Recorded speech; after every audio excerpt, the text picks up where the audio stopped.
call this meeting to order. This is the City of Southfield regular meeting of the Planning Commission, November 20th, 2024.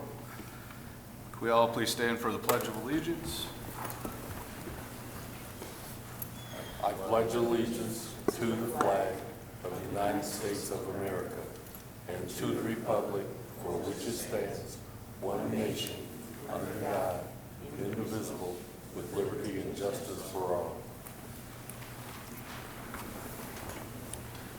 We have a roll call, please. Through the chair. Bernuti, Present. Goodwin Dye, Present. Griffiths, Here. Gruber, Present. Martin, Present. Stevens Gunn is excused. Willis, Here. you have a quorum to conduct business. Thank you. Do we have a motion to approve the agenda? To the chair. Motion to approve the November 20th, 2024 agenda as provided. I second it. Favorable motion to approve the agenda by Commissioner Martin, second by Commissioner Bernuti. All in favor? Aye. Opposed? All right. Agenda proceeds. Announcements and communications. Nothing at this time. All right.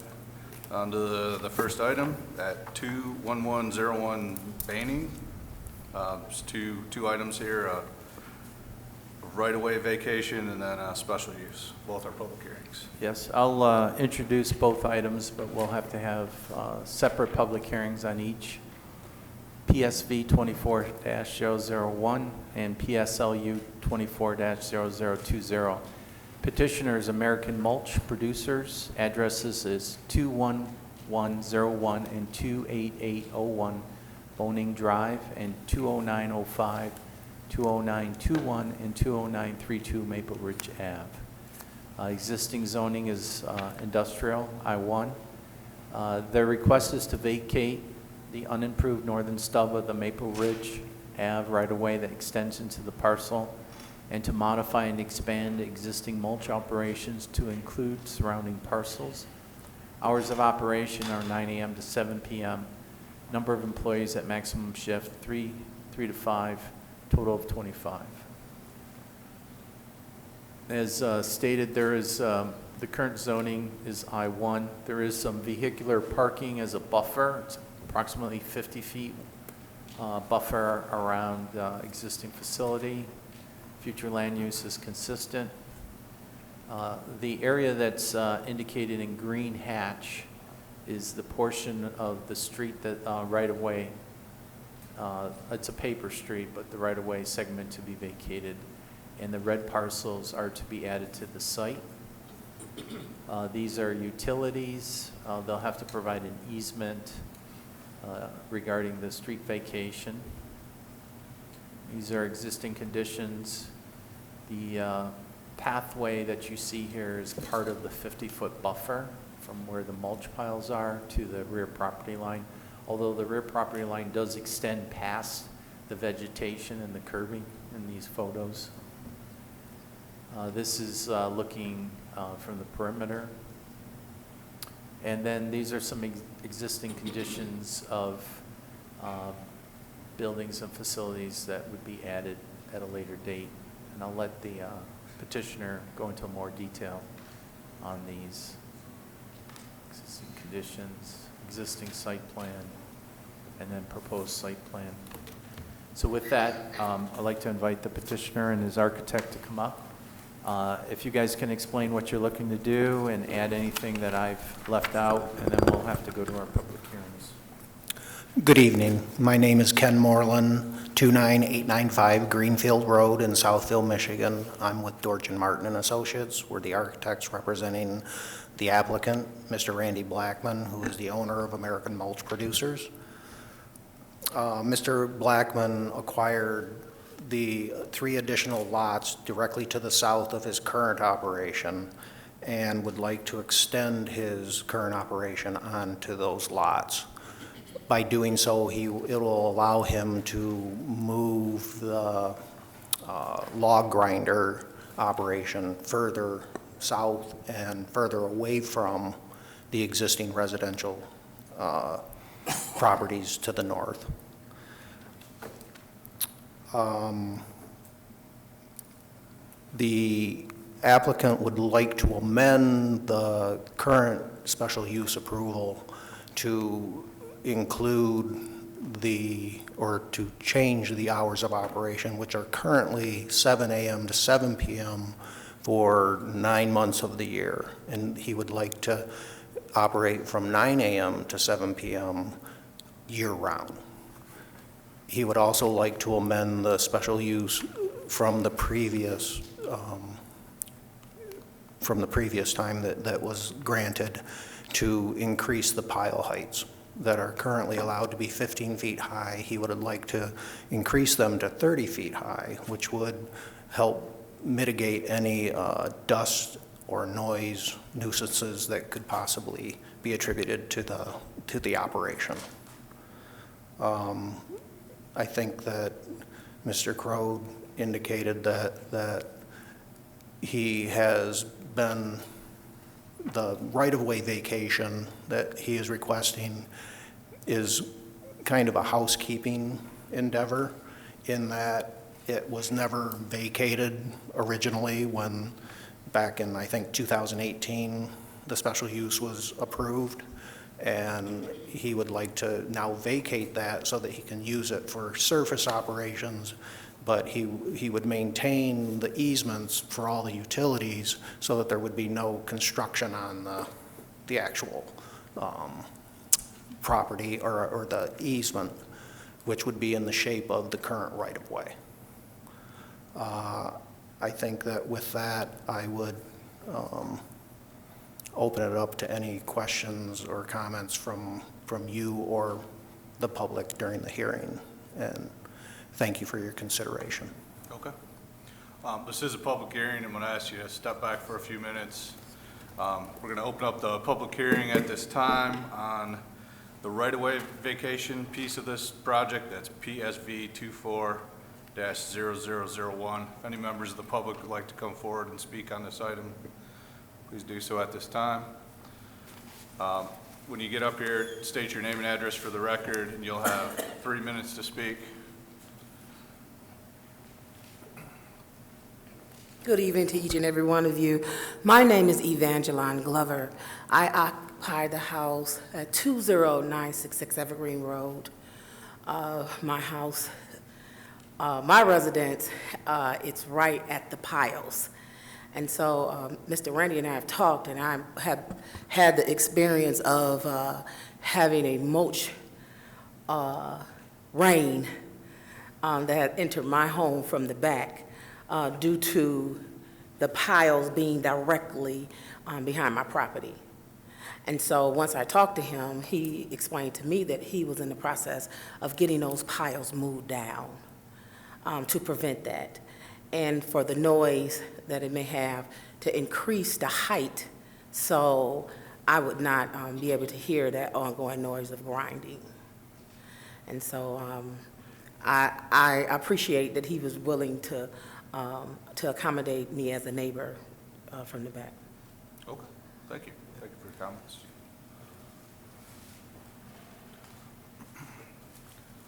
Same thing, please state your name and address. Good evening.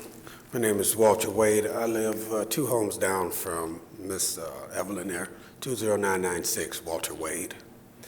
I had the similar experience as she did with the dust rain. I fortunately had my windows closed, so it didn't go into my home as she experienced. However, I have been living there approximately 10 years, and we have had other instances of things of this nature falling in our backyard.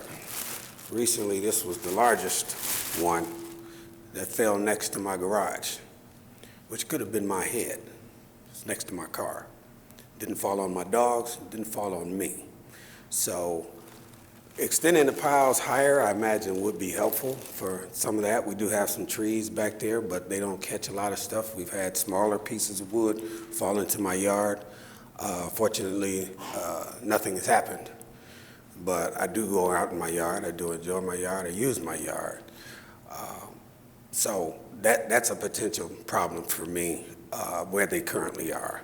Where they're talking about moving is south but not west of me. Where that dotted line is, that top northerly dotted line on the left corner, is approximately where my house, my backyard is. So where they're talking about moving, I don't know exactly, but if they could move further west or in some other direction away from our street area, then both of our yards would be a lot safer to utilize. Thank you.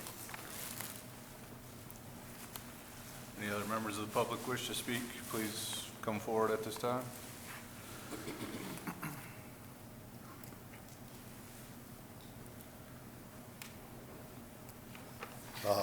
Tim Bannon, 19669 Melrose. My property also, You can move the mic or move closer. Thank you. my property also is right at the fence there, where they're making the mulch. It's a high-impact operation. I think what he wants to do would help it as long as it's enforceable that he's going to do what he says he's going to do.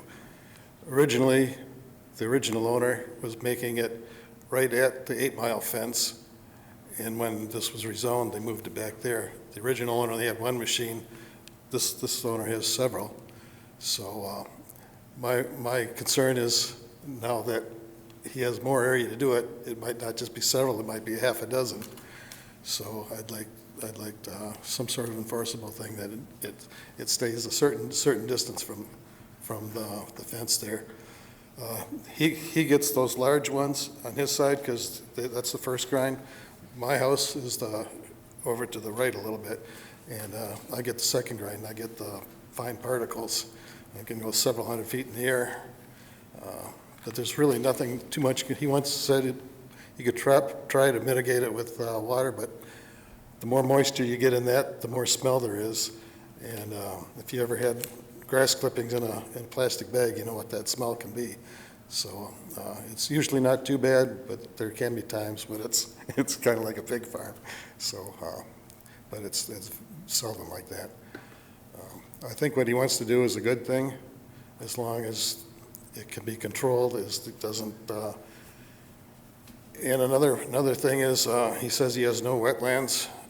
If he considers that no wetlands, then he can move his operation farther into that and closer to the fence too. So I think there should be some sort of controls on the areas that he can do it. One other concern was he stopped by my house and my neighbor's house before this and told us what he was doing, and it was a good thing. But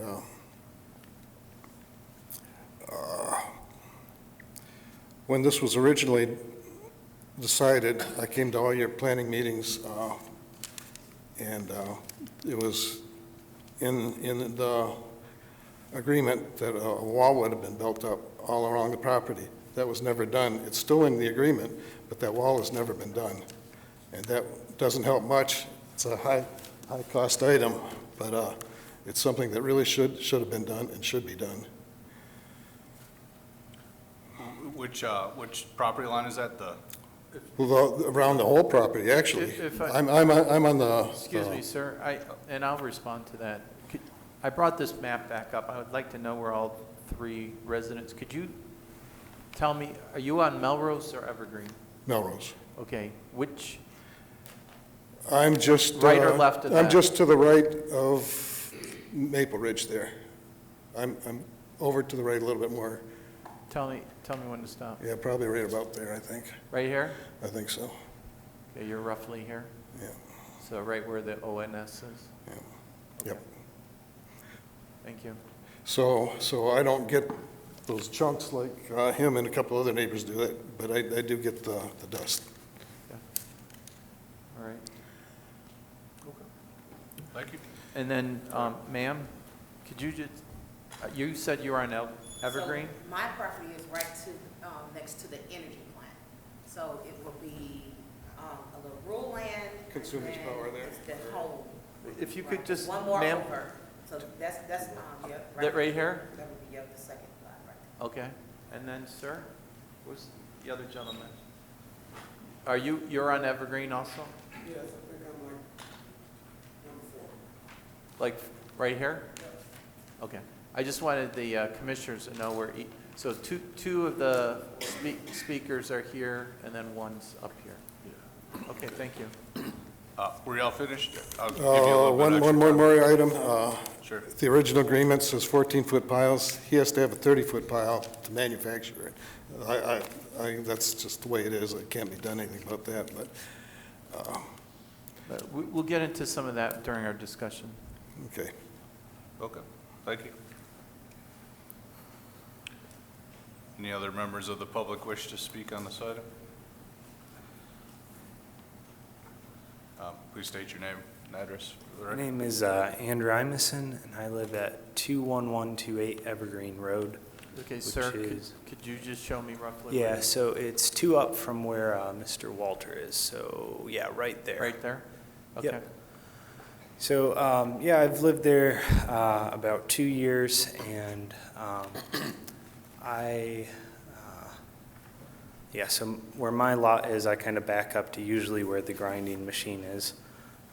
The one thing that I wanted to especially speak in favor of is increasing the pile height, because during part of the season when there were less piles there, the noise was greater there, and I went and spoke to Mr. Blackman, and he very helpfully moved piles to be back in there and moved the machine and did a couple other things.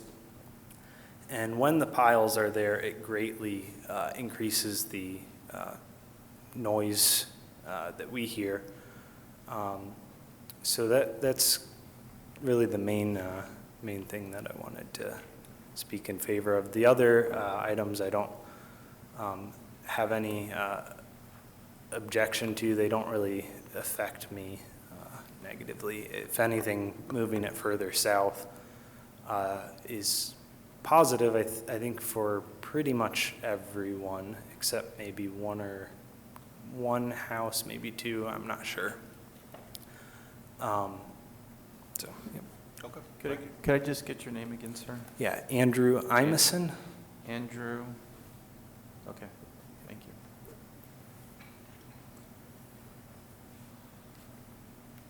Any more further public comment on this item? Seeing none, close the public hearing and open it up to the commission for discussion. And could the applicant and his architect please come back to the podium? Planner Crowe, do you want to start? Yeah, I'll have to verify the original approval, but I will say that typically it's either a wall required or a 50-foot setback. And the vehicular parking area was put in place as a 50-foot buffer so that a wall wouldn't necessarily have to be built. Now, again, I don't doubt that that was discussed, and we'll review it before it goes to council. But typically, it's a wall or a 50-foot setback. And the vehicular parking area that was shown as a buffer was to keep the piles outside. This is 50 feet. So that was a perimeter to try to create an additional buffer adjacent to the residence. With regards to the height, I believe it was around 15 feet that was approved. Maybe it was 14.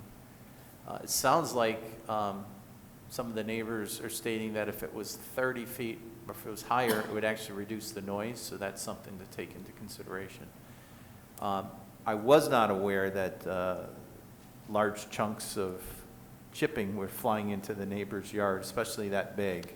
So I guess we would like to find out about your grinders, where they're going to be located, if that situation can be addressed with the expanded area, so that, honestly, I've heard about the dust, that's common with piles, but something that size, going that far, that's the first time I've heard of it, so I think we need to address that issue.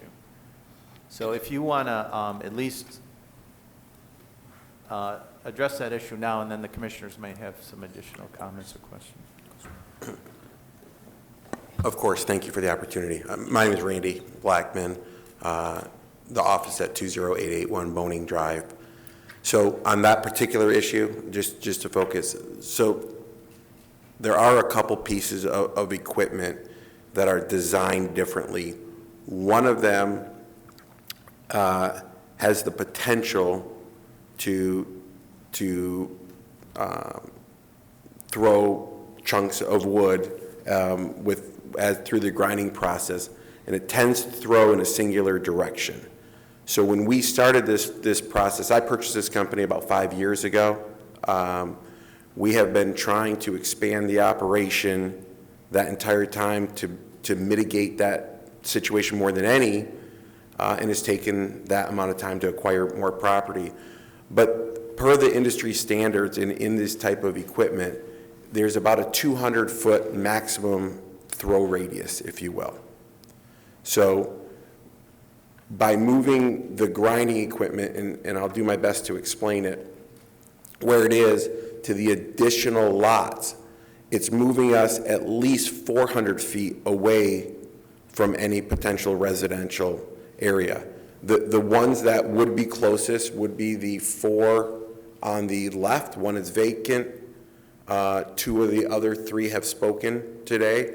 I have tried to meet with everyone. We do not do that grind operation anywhere on the, on this chart, on the northeastern portion of it. So if you took that easement that we have there, we don't do that grinding operation anywhere to the right, to the east of that. It's in this back corner, and that's where the acquisition of that additional property will allow us to move that grinding equipment further away. That's been our goal. It's just taken a while for that property to become available to us. And by eliminating any neighbors to the second property to the southeast, then we'll have a good 400 to 600 foot radius of the closest neighbor to do that operation.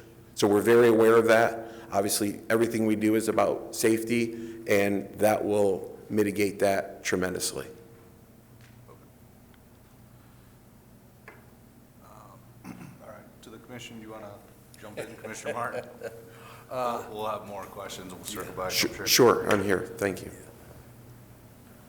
With the grinding process that you're saying that can throw chunks out, this is when the initial logs are put into the grinder? Yes, sir. Where it's going to throw? Yeah, so I'll do my best to explain this quickly. It's a 2-grind process. The first process is you take a log, if you will, and put it in a machine, and that breaks it down into very smaller chunks, and that's kind of the material we'd be storing around the outer edges of the material. That's where the piles are developed of this, what we call primary grind. It's already been ground once. The second operation of that, there is no more throwing of the material.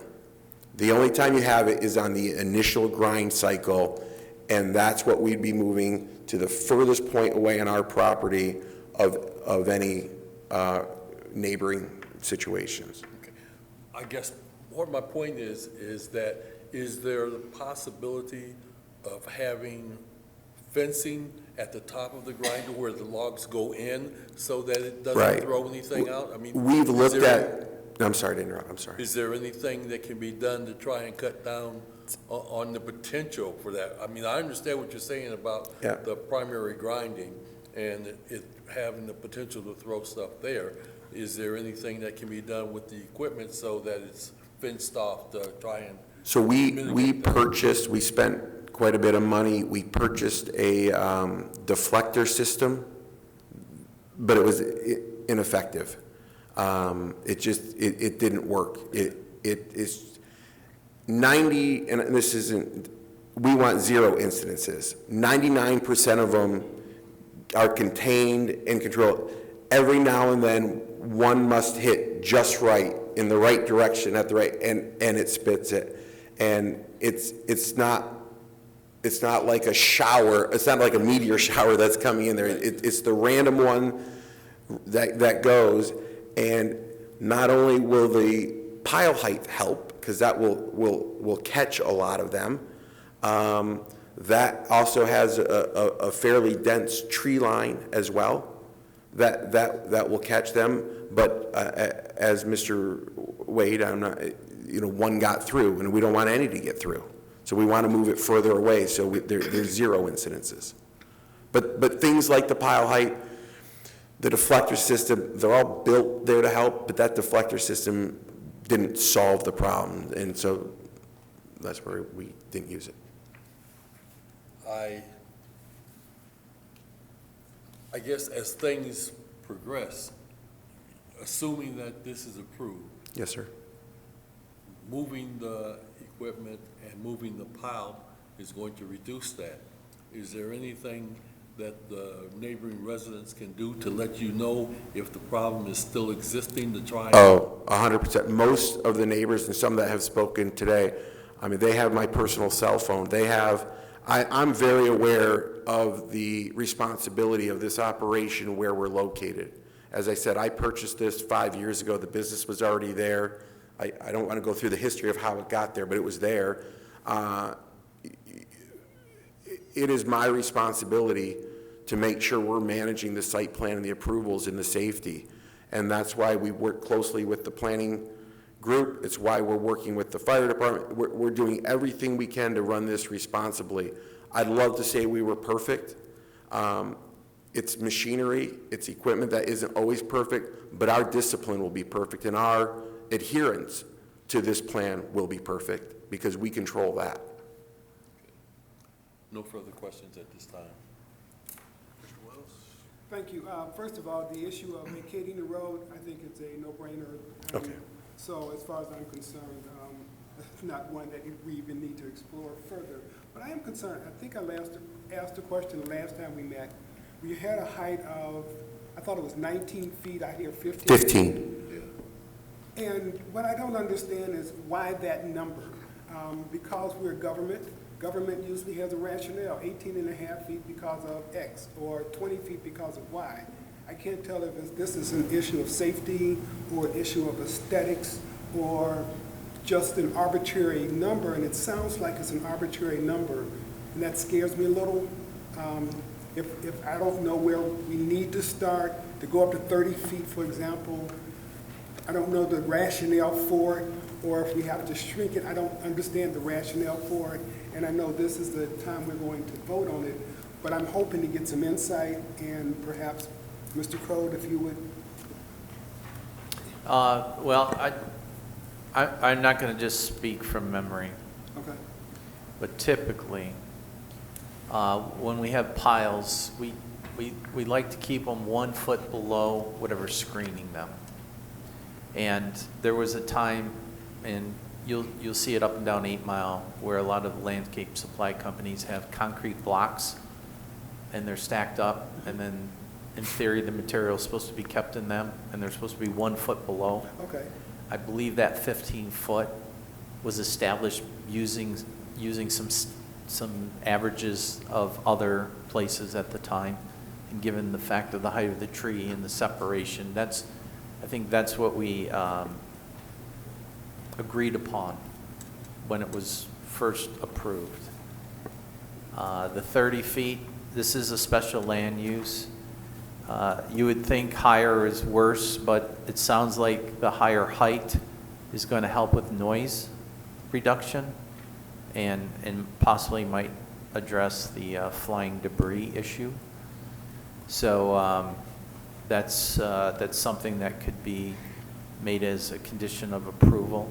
Okay. I certainly will research this before the council hears it further. I didn't have the advantage of being here for the study session. And I think we're really technically on the vacation, the street vacation issue. I'd like to finish that. And then these are all good questions that should come up under the special land use portion. And I think addressing the orientation and location of the grinders is also important. But that, again, is a special land use consideration. And I'm just going to ask, before we make further comment, that the commission make a recommendation on the street vacation, open up to see if the public has any further comment on the special land use, and then we can get into these details. We were spilling over, so. Yeah, it was a little Okay. spillover, but at this point, I think we should just focus on the street vacation. And, you know, the things that we need to consider is the city needs to be able to maintain access to any underground utilities. There is a utility pole and a transformer that we observed on site, and there's certain clearances that the utility company will require them to meet. Since this is a movable object, should there be an emergency to get in there, they can quickly move the debris. I think this gives them greater area for storage and dealing with things by vacating just this small portion. So I think that will help when we get into the special land use discussion. Okay. And to that end, so in theory, you have a pile sitting on top of what was never a street, but it legally is recorded as a street. So if they need to do work in the easement, they give you a ring and say, hey, move all your stuff, you know, you have no, you know, you have to do it quickly. Yeah, it's no issue. We actually, because we're working within the, I don't know if the appropriate term is the fire codes, but the recommendations of the fire department to minimize the width lengths, we're keeping that as an open separator anyhow. We need one in the area. It makes natural sense to do it there. I'm not sure how or why the DTE was out there on this subject. I'm not sure if that gets initiated by your group. And they walked through the plan, and they seemed very comfortable with it as well. And we would give them, I'm sorry, we asked them to put the special locks on it that they can access. So if it was an emergency, they could get in there, but we would keep it free. And if it needed to be on a planned event, of course, we could move. Okay. All right, so we got a little off track here talking about the entire project. We're going to narrow back into just the vacation of the street that is not there. They're not physically built. Any other comments on or questions on the vacation of the right-of-way vacation? All right, so with that, we'll circle back around to all the special land use items which you've already discussed pretty deeply. Well, I would like a motion on the, a recommended motion on the street vacation. Then we have to open the public hearing on the special land use, and then you can ask your I'll do that. questions. Do you have the recommendation from the planning department? Yes, I do. First? So our recommended resolution is the planning department recommends favorable recommendation of PSV 24-001, the vacation request of Randall Blackman, American Mulch Products, to vacate the portion of Maple Ridge Ave right-of-way that extends into and is surrounded by the property located at 21101 Bounding Drive.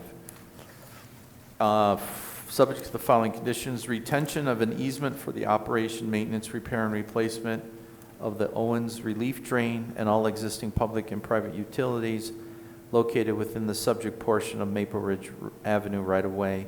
Future use of the subject property, including the vacated road right-of-way, will be subject to the requirements, standards, and conditions of the zoning ordinance. Lot combination shall be applied for through the Southfield Assessing Department. This recommendation is made for the following reasons. The subject portion of Maple Ridge Ave right-of-way serves no useful purpose as it has been gated off and used for non-roadway purposes for a number of years. The easement for operation, maintenance, repair, and replacement of public and private utilities and the Owens relief drain will be retained. The vacation of the street right-of-way will not have an adverse effect on adjacent properties. To the commission, do we have a motion? Through the chair, I move for favorable recommendation of PSV 24-0001 right-of-way vacation. Second. Okay, we have a favorable motion by Commissioner Willis, second by Commissioner Martin. Any further discussion? All right, all in favor? Aye. Any opposed? Okay, the right-of-way vacation passes. It's a recommendation for council. Receives a favorable recommendation, sorry. And then Next. if we could, open the public hearing for the special. All right, next, we're going to reopen the we're going to open the new public hearing on PSLU 24-0020. This is the special use portion of the project. Many of you have already spoke and brought up some great points. If you'd like to add to that, or any new members of the public like to come forward and speak, please do so at this time.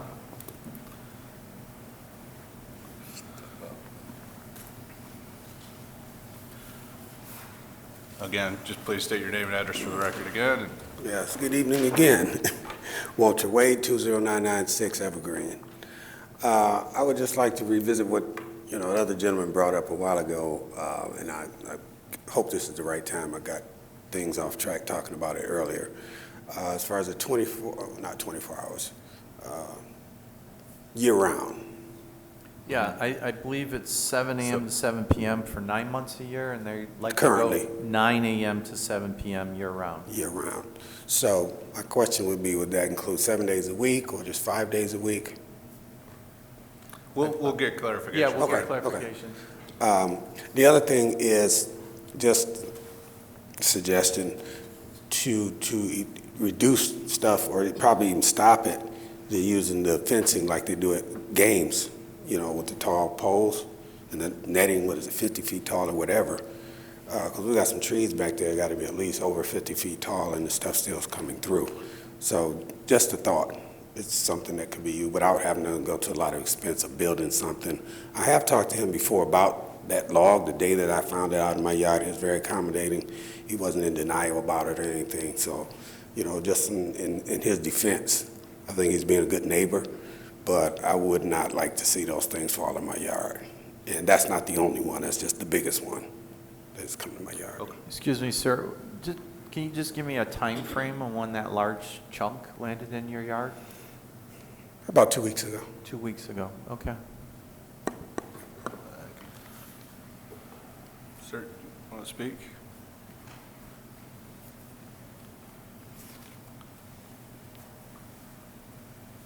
Tim Bannon, 19669 Melrose, Southfield. I think it only makes sense for him to do this. It would help us. But I'd say no unless he stands up to the things that we're already agreed to. That wall was agreed to. Lee Schultz, your city engineer, before the city even sold the property, gave me a 100% guarantee the wall was going up. I went to all of your meetings. There was written in that the wall was going up. I didn't go to the city council meeting because I agreed with what was going on back there. I mean, it was going to impact me, but recycling's a good thing, and this Randy seems to be wanting to do the right thing, but really, that wall should have been up, and there's no reason why it shouldn't have been up. It's a multi-million-dollar company. As fast as they throw that stuff in their 5-yard buckets, it's probably $40. It spits it out as fast as they can. It's an affordable thing, but it's an expensive thing. It's a waste. It's a non-income producing thing, but without approval of putting that wall up, I should say the deal should be off. Thank you. All right.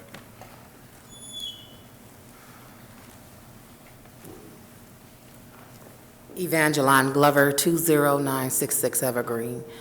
I don't know if I gave good details of that day that the sawdust was in my home. I happened to have my patio doors open, and so all the sawdust came into my home. Actually, it came into my TV room. It was on my furniture and my carpet, just everything. And then it actually encompassed my house, because it was in my backyard or my porch, and it even got in the window of my front of my kitchen. So it was on the things in my kitchen too. And that's how, it was a windy day, Randy said that day, and however that they were grinding, that sawdust encompassed my home and my property. And so I did talk to him. He did compensate me for that. He had to come back out because in the grooves of the cement, there was, the sawdust had remained there after several rains. So it was truly a problem that day, and that was the first time, and I've been living in the house for 5 years. But I was home, and I didn't know what was happening, and it was just a rain shower of sawdust all on my property. Thank you.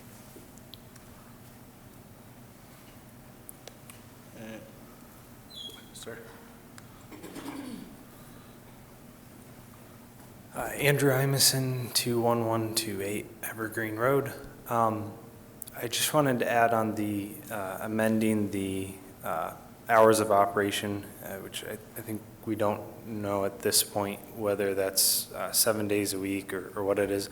I don't believe they currently operate the machines on the weekends, but I think it would be good to have it restricted from Saturday, Sunday, and maybe federal holidays. Again, I don't think they currently ordinarily operate on those, but the next owner might. Thank you.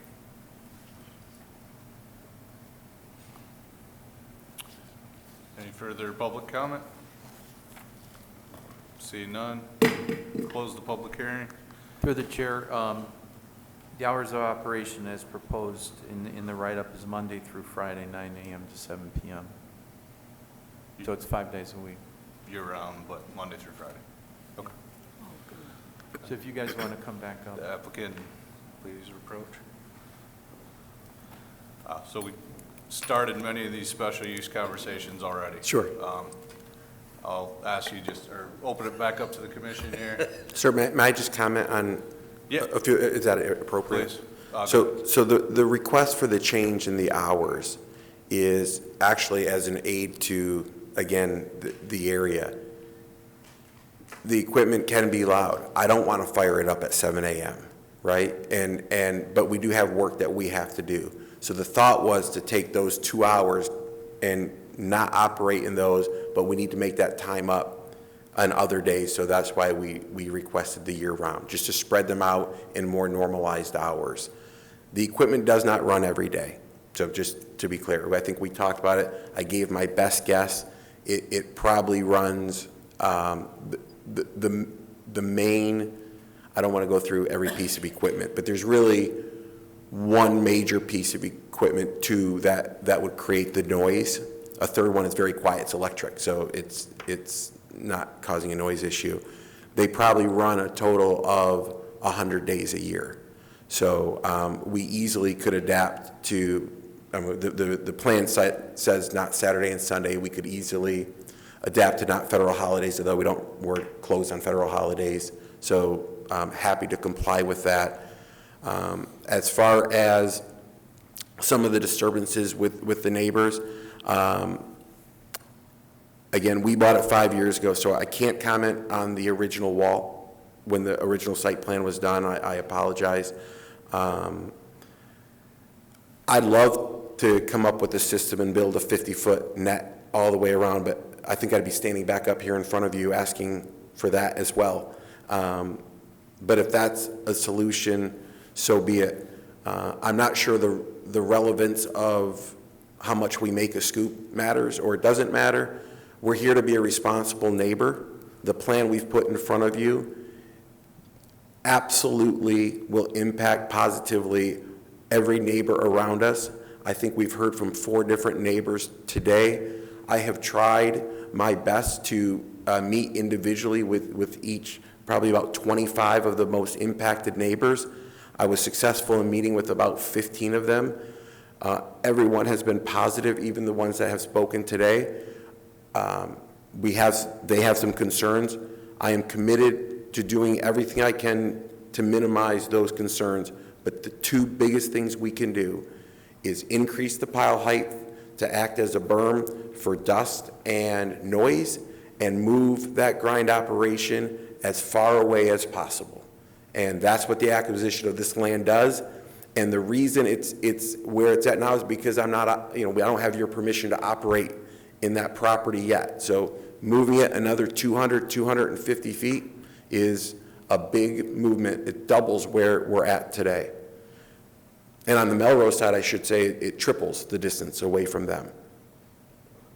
Thank you. Commissioner Martin, questions? No questions at this time. Thank you. Two quick questions. The first is kind of responding to the person who talked about the sawdust blowing into her home. It seems to me the taller the pile, the more of a threat that would be. Am I correct? No, and thank you for asking the question. When the dust shower that was mentioned, it's not on the top of the piles. Once the piles are established, it's not dust blowing off the piles. It's the dust coming off the top of the conveyor system as we make it initially. So we're trying our very best to come up with unique solutions. We will this off-season, we'll be adding, I haven't patented it yet, but no, like a chute system, the best we can, to try to angle the dust down. We're also gonna, I think we've not used good practices. This is our 5th year. Every year we try to get a little bit better on this, and we're gonna try to casually raise the height of the conveyors versus starting out with the conveyors at its full height. It just seems logical to me to do that. But we're going to add chutes, but it's not coming off.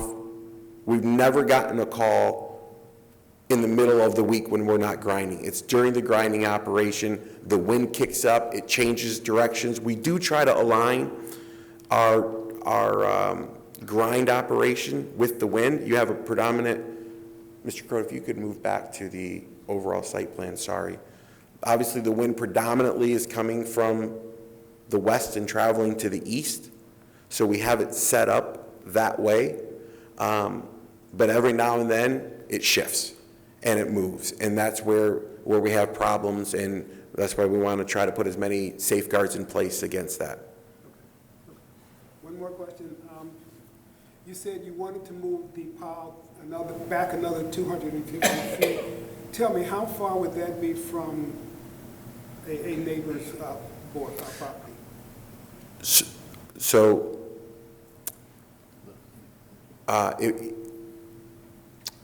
Terry, could I ask you to go there, if you go to the chart where it has the property, thank you. So I think this is fairly representative on the left-hand side where we would traditionally, just right where he has the laser, kind of in that open space there by the log pile. So just to the right of that is where we traditionally would place the grinder, because that's the space. So at that point, you're approximately 250 to 300 feet away from any home, but you're probably 200 feet to 175 to 200 feet from a property line.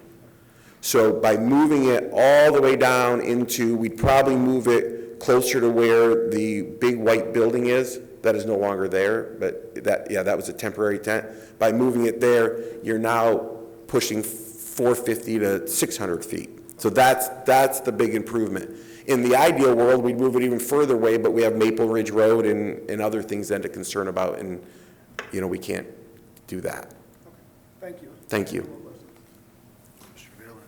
I don't have any questions, but I do want to say, even though some of your neighbors have complaints, they all say you're a good neighbor. Well, thank you. And that's really something. It's important. It's very important, but a lot of businesses aren't good neighbors, so kudos to you for Thank doing you. that. Yeah, I'm with her. I was gonna say, it's great to see, our businesses taking the time to go out and talk to the residents and get their input, because we all have to live together, okay, and make it work. But y'all still want my question, that's okay. It's been the biggest learning experience for me with this business is the impact it had on the neighborhood. And so it's always been our most important goal. So number one, we absolutely will respond to any concern or complaint. That's on us. That's our responsibility. And this project has been in the works for a number of years. It just, the land wasn't available to be acquired until recently. So thank you for your comments. Thank you. I wanted to know, are you more in favor of a setback rather than the wall. One of the Absolutely. residents indicated that he more or less was promised a wall in the past. Yeah. I'd like to know Sure. what your feeling is. Thank you for asking the question. And I wanted to clarify that just for this commission to understand, I think you do. I didn't promise the wall. That was the previous owner and the previous plan. But in my opinion, the wall will have zero impact. The wall is going to be, on that plan calls for a 6-foot wall. It's not going to have it. The impact is the 50 feet. I would, as a business owner, if I had no care for the residents, I would love to build a 6-foot wall and get rid of that 50-foot buffer. That would give me a lot more space, but it's not the responsible thing to do. It will have zero impact, and the 50-foot barrier is the biggest thing that they can have. And in fact, you're having a significantly higher wall with the pile height. Have you spoken to those residents about that? Yes, The ma'am. one in particular about the wall, and that would be a better solution than the Yes, ma'am. wall. Okay. And the hours, just so that I'm clear on your hours, that will be 5 days a week, Yes, ma'am. correct? Monday through Friday. Monday to Friday. And the hours will be 7? Was it 7? 9 a.m. to 7 p.m. 9 to 7. Currently, it's 7 a.m. to 7 p.m. And if we can't grind the other 3 months, and again, it's not a daily grind. I haven't had the grinders on since the 2 weeks we've spoken last. I need to, but, so it goes in stages. And in the winter stages, we do the least amount of grinding because the material's not coming in as much. The tree crews aren't working. The city of Southfield is not bringing us as much material in the winter. So it's going to be even less, but I need to pick up those other 2 hours that I'm not doing during the 9 months. And I think it's in everyone's best interest to not have us grind at 7 a.m. I see. And my last question, I was out there and I saw what appeared to be smoke coming out of, what was that? What time were you there? You should have called me. I would have given you a tour of it. Probably about 4 o'clock, 3 o'clock this afternoon, in the afternoon. not this So afternoon. this time of year, and any time, it's steam. It's not smoke. It's the steam. It's just the difference between the heat of the pile and the temperature in the air. So it's simply steam. Doesn't cause a health. No, it's steam. It's just steam coming off. Thank you.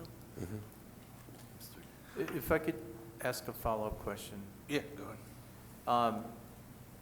You're saying the previous approval was for 9 months? On the site plan, yes, sir. Right, so what are the 3 months that you're not operating the grinder? Is it December, January, February, or is it January, February, March? So the site plan is not clear, but the 3 months we would not grind would be December. I would say it's more weather dependent. It's not a locked-in via calendar, but it's December, January, and February traditionally would be the time frame that the requirement to grind would be the least. And again, I'm going to verify some of this, but I just think it's important, it could be December 15th through Yeah, and I'm sorry I don't have all that history. I just wasn't part of the March process. 15th. And again, it's something that I want to check. And I think that might have been agreed upon because they do less grinding in the wintertime, and there's less tree cover. But I want to research the original approvals, see if I can get more information on that, and the wall. One point or clarification that you said the previous meeting, but not now, is the pile's is a cone. Yes, sir. I don't know if it's a perfect 45-degree angle or what it is, but when it's 35 feet tall, it's actually 35 feet tall, 30 more feet away from the property lines, right? So it's That is absolutely correct. 50 feet where there's nothing, then the pile starts at the ground and slopes up.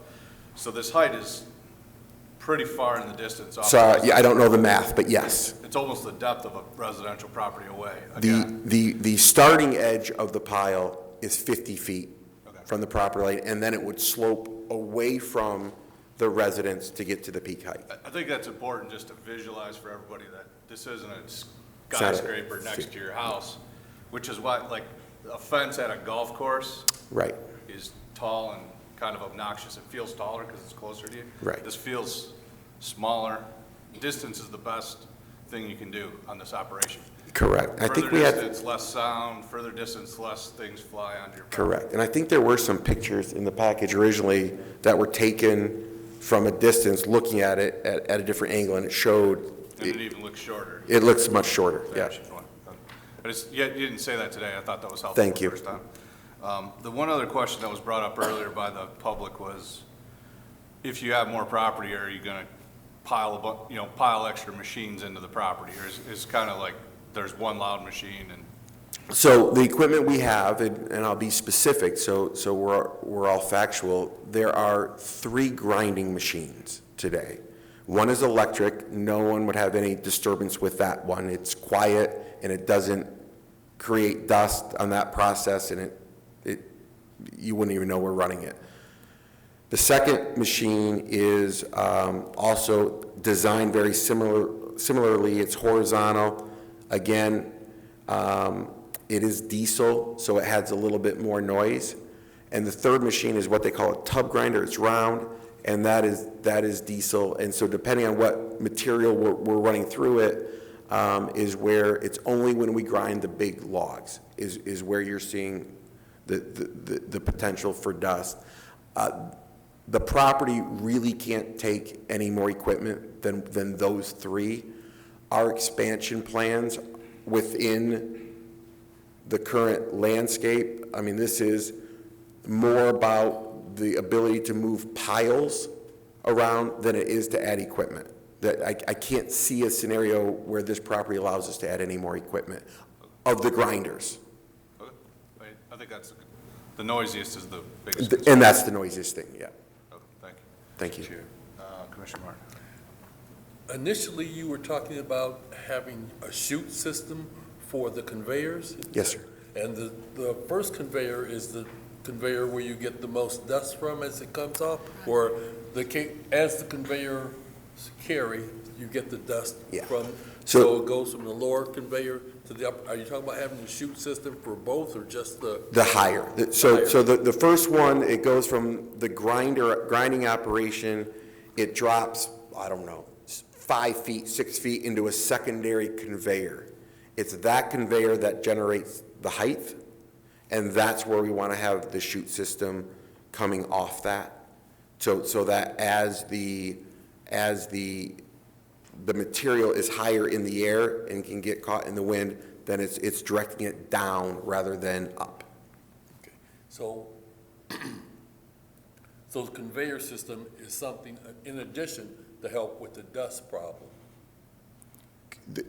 By shooting I'm sorry, the chute system. the chute system will be huge. We looked at, and I'm sorry, I don't want to take too much of your time. We looked at a watering system to wet the material so the dust, but we think that will create more problems than help because moist water, it can create a stench. We don't want to do that. So we really think the chute system is another improvement, and a combination of that, combination of pile height, the combination of moving the process, we're trying to put all that together to get the optimal exposure for everyone. Okay.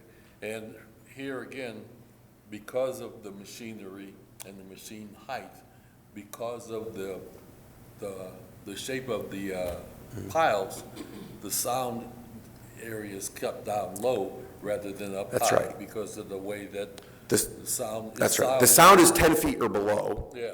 And the material is 30. The reason I like the 30-foot height, I think it's important, is because the conveyors go to about 33 feet.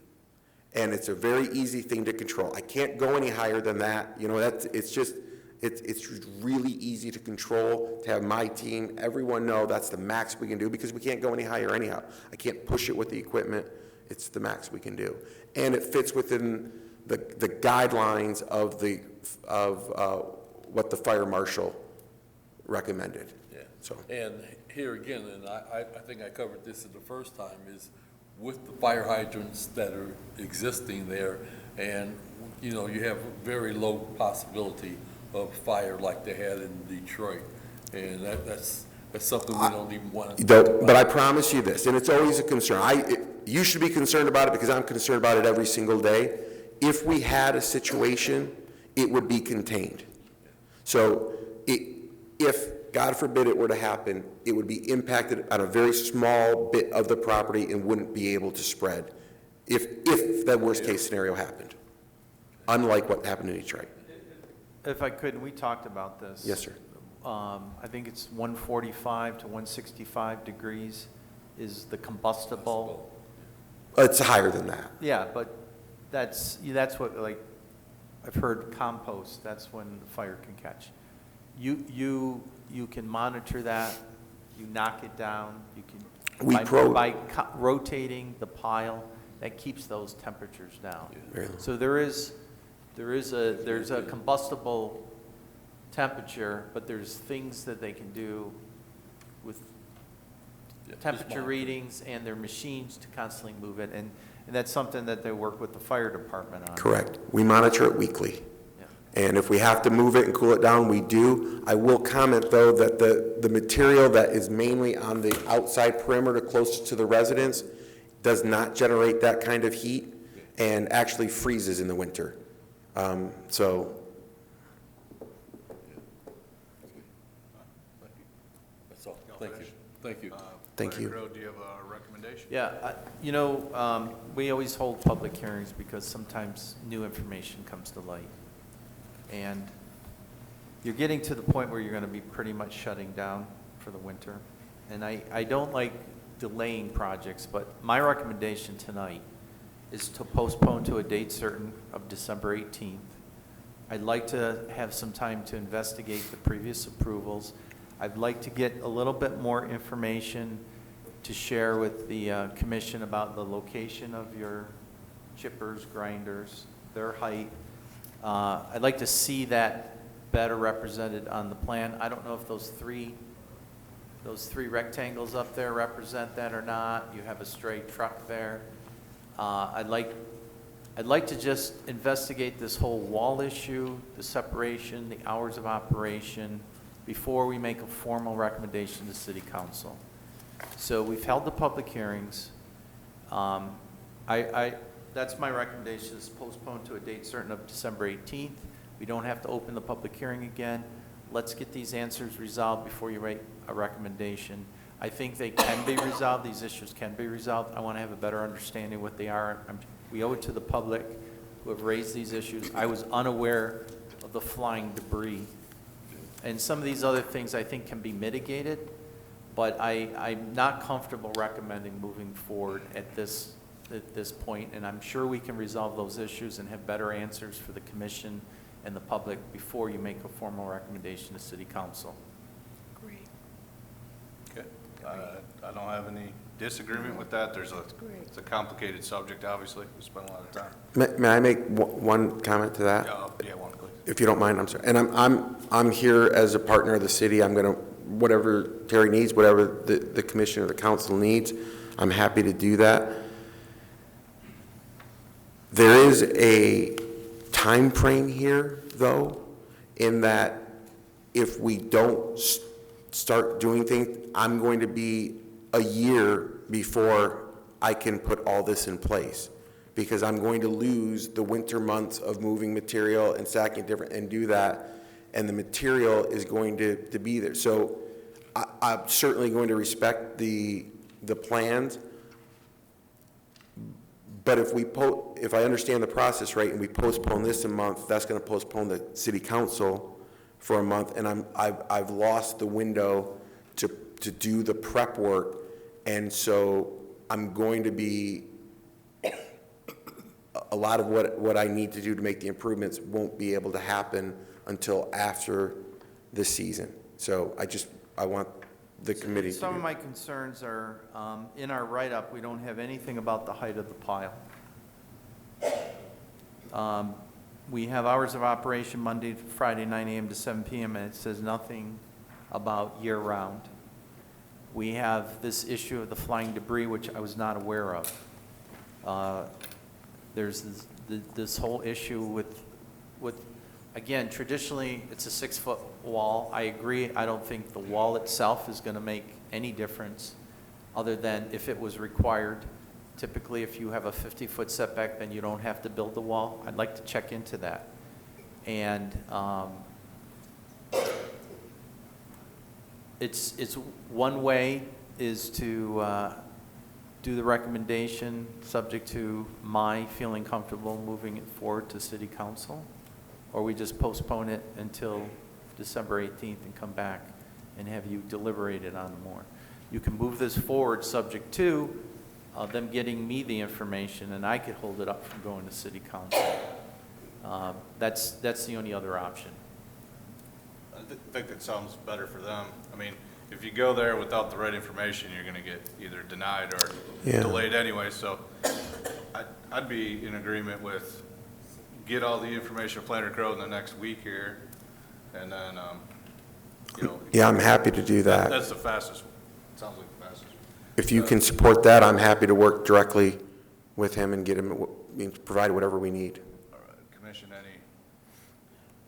any opposal to the second plan, the Planner Road? Okay. Yeah, I do. I kind of like the subject to idea. I do think it's a economic benefit to him. I don't know if it would hurt the city or our deliberations at all. We absolutely would place that in the hands of Planner Road, and we could let everyone do what they need to do. Yeah. And it may even save us another hearing. But I like the subject to. Yeah, I like that second option better. Okay. Gives him a better chance to, you know, keep his business moving forward like he has. Okay. If there's no opposition, we're looking for a motion to, so to clarify, there'd be a motion for favorable approval subject to. I'll read it into the record. Okay. Okay. And then, Planning Department recommends favorable recommendation of PSLU 24-0020, the special use request by American Mulch Producers to modify and expand existing operations at 21101 and 28801 Boning Drive to adjacent parcels at 20932 Boning Drive, 20905 Maple Ridge Ave, 20921 Maple Ridge Ave, and 20954 Maple Ridge Ave, Southfield. The proposed uses or uses must be of a size and character that it will be in harmony with the appropriate and orderly development of the industrial district. The location, size, intensity, and periods of operation of such proposed use must be designed to eliminate any possible nuisances likely to emanate therefrom, which must be adverse to occupants of any of the nearby permitted uses. The proposed use must be in accord with the spirit of the purpose of the chapter, not being inconsistent with or contrary to the objectives sought to be accomplished by this chapter and principles of sound planning. The proposed use is of such character that the vehicle traffic generated will not have an adverse effect or be detrimental to the surrounding land uses or adjacent thoroughfare. The proposed use is of such character, intensity, and range on the site to eliminate any adverse effects resulting from noise, dust, dirt, glare, odor, and fumes. The proposed use or change in use will not be adverse to the promotion of health, safety, and welfare of the community. Conditions subject to the approval of the vacation request, PSV 24-0001 by the City Council, and approval of the administrative site plan, PASP 24-0064 by the Planning Department. The site and buildings shall be developed in accordance with plans submitted, prepared by Dorch and Martin, dated 10/22/24, submitted 10/23/24, as amended. The petitioners to implement the recommendations made by Southfield Police Department Crime Prevention Bureau for site security, continuous compliance with all applicable ordinances, codes, laws, and statutes, and the petitioner must perform all work under plans, permits, and final inspection approved by the City of Southfield. Hours of operation, Monday through Friday, 9 a.m. to 7 p.m., no federal holidays, and then subject to review and approval by the city planner to move forward to the City Council, that all outstanding items that were brought up at this public hearing have been addressed. So we're looking for a motion, including the subject to comment at the very end from Planner Crew. To the chair. So moved as presented by Planner Crowe. I second that motion. Got a favorable recommendation. This is PSLU 24-0020 with the additional new conditions from the planner, city planner. Recommended by Commissioner Martin, second by Commissioner Bernini. All in favor? Aye. Any opposed? None? Okay. Please be in contact with the planning department and, Thank you for your time. all right, thank you. Thank you. So just, this will come to City Council on December 9th for study, and then December 16th for action. And we have the holidays next week, so you're going to have to get with Tom or myself pretty quickly. Okay? Thank you. Thank you. Thank you. Thank you. Next item, we have a rezoning proposal on Bush Street, PZR 24-0012.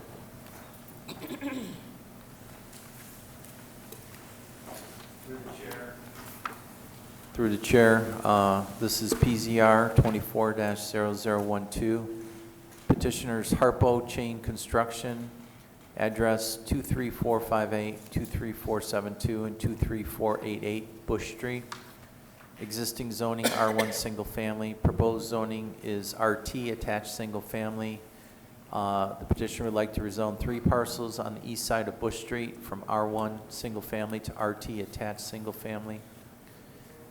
Currently, the site's R1 residential. The master plan does support moderate density single family. The site is currently vacant, consisting of 3 parcels at the dead end of Bush Street, northern portion of Bush. This is existing site conditions. And then the conceptual site plan is 6 attached units. Floor plan on the first floor, these are 2-story. And then these are conceptual elevations of the attached units. And with that, I'd like to invite the petitioner to come up and add any additional comments that you may have. If you could give us your name and address for the record, please. Yes, good evening. How you, your honorable body. My name is Ken Allen. My address is 6195 Oak Trail in West Bloomfield, Michigan. Anything else you'd like to add about the project? No, just wanted to get this part of the process. We got more to do after this. Could you tell, are you a builder? Yes, I am. And maybe just give us a little history about your experience and what type of units and where you build and where you own and so forth. Okay. We have been partnered with the city of Southfield for the last over a decade. Christie Woods, I don't know if you guys are familiar with Christie Woods on 9 Mile there. We built those homes there. We're currently building throughout Southfield right now on Mahone Street, Aberdeen Street, single-family homes in the city, working closely with the nonprofit here in the city of Southfield.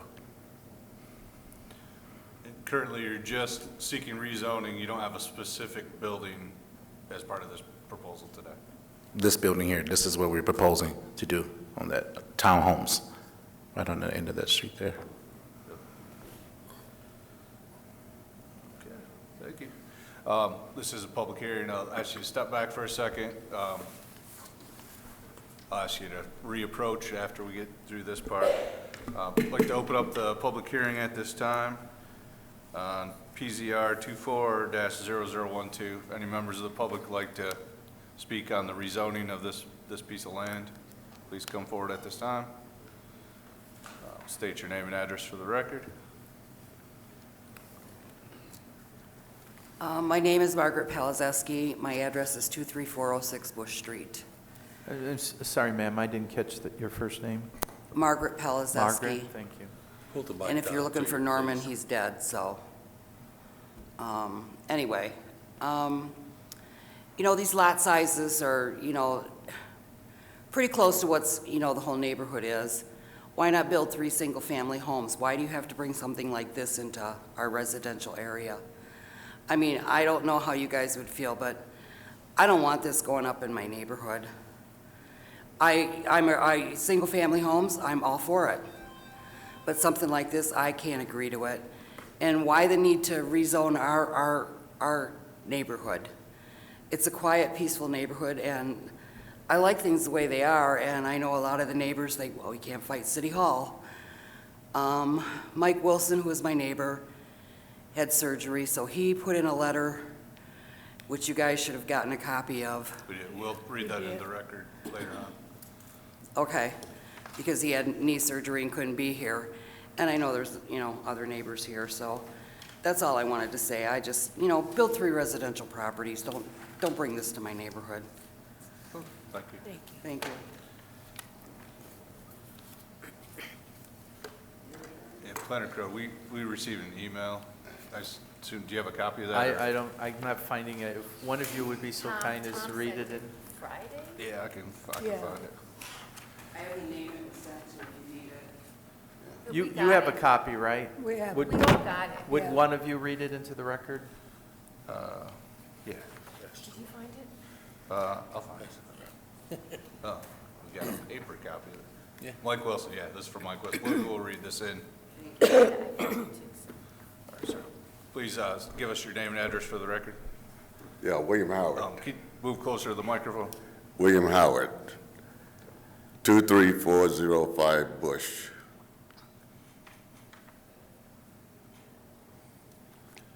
Well, the problem I have with it is that the street is too small. You got to bob and weave just to pass each other for the mailboxes. That much traffic, be a nightmare. Unless they're going to widen the street or do something, They need some better infrastructure. For that many people down in that hole, bad news. You got kids, tons of animals across the street. Hey, we got deer up the yin-yang, So, it's like, it wouldn't work out. Like you say, it was, 6 families down in that hole. Families, how many cars? More vehicles running up and down the street, So basically, that's my concern. Thank you very much. Thank you. Any other members of the public wish to speak?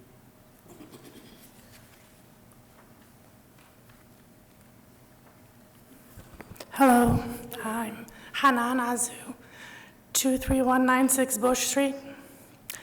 I'm in agreement with them. I think the space is too small for 6 units. I'm also not seeing exactly where they're going to be parking.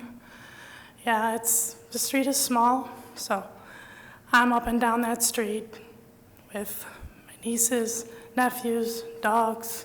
I just don't see how this is going to fit in a street I've lived on since 1978.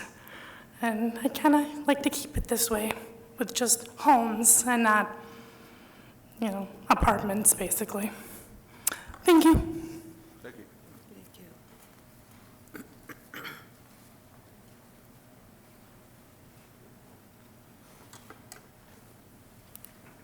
Please state your name and address for the record. All right, my name is Mikhail Katsouris. I live at 23260 Bush Street. Repeating what others have said, while it does seem like when you look at the 3 lots, they do look fairly large for 6 family homes. It's not quite the right size. As a resident on the street, I see no upside to having them. More traffic, more people coming through, in and out, people who rent. Somebody had sent a letter out to the neighbors. I'm not sure who had actually sent it, but they made a point. People that don't live there full-time, they'll be renting, so they have less obligation to care for the area. I had something else I was going to tack on, but I forgot what it was. Thank you. Okay, thank you. I'll read this email into the record. This is from Mike Wilson, sent Monday, November 18th, 9:13 p.m. This was to Lisa at the City of Southfield. Says, I live next door to the site that is subject to be rezoned, 23414 Bush Street, Southfield, Michigan, 48033. I wish to let it be know that I am totally against this. There is no place in this neighborhood for a commercial type structure. He has 3 lots, so he can build 3 single-family homes. I was told that he wants to build townhouses because it is cheaper to do so. Myself and many others in the neighborhood do not want this. Building homes and selling them come with a notion that the new owners own the homes and will take care of them as they are homeowners and not renters. Renters have no direction to take care and manage a place that they have no stake in. I've lived here for 40 years and I take very good care of my property, as do the others on this street. Please do not let a structure like this go into a residential neighborhood as it has been for decades. It does not belong here, so a builder can cut corners and build undesirable building where it should not be. I'm unable to attend as I just had knee surgery 1 week ago, and I'm not able to walk as of yet. Thank you so much. Don't let this happen, with exclamation points. Again, Michael Wilson, 23414 Bush Street, Southfield, Michigan, 48033, and his phone number is 734-637-6034 via email. And then through the chair, I just was looking through our packets here. It looks like a form letter went out to the neighbors. It states, I have reviewed the preliminary drawings for the proposed townhouse project located on Bush Street in the city of Southfield. Rezoning of this property from R1 to RT will be required for consideration of this future development and will be submitted to the city of Southfield Zoning Board for approval. You will be notified by mail from the city of Southfield as to the date and time of the zoning board hearing. Thank you. And then it says, please circle 1, approve, do not approve, name, address, and additional comments. So we have 1, do not approve, name Bill, address 23405 Bush Street. We have a 2nd, do not approve, no name, address 23406 Bush Street. And we have a 3rd that's circled approve from Gail Smith, 23394 Bush Street.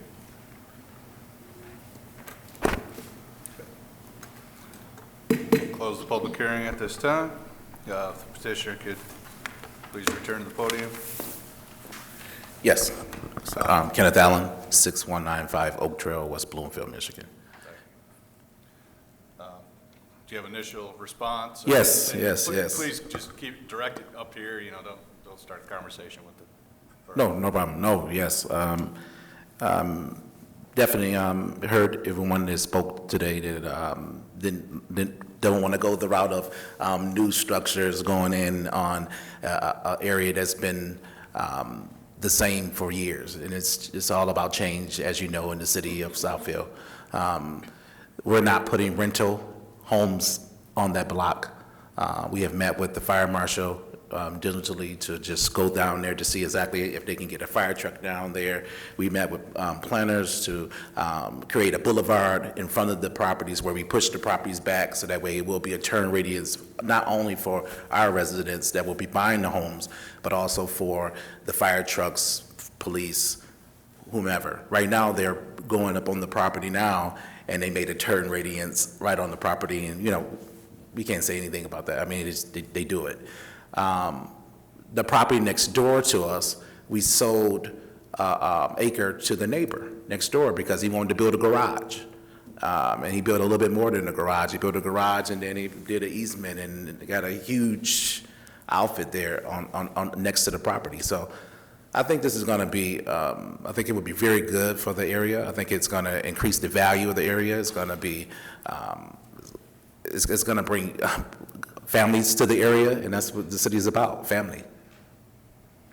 So is this, if we can clarify, you're selling these as condominiums? We're selling these as townhomes, yes.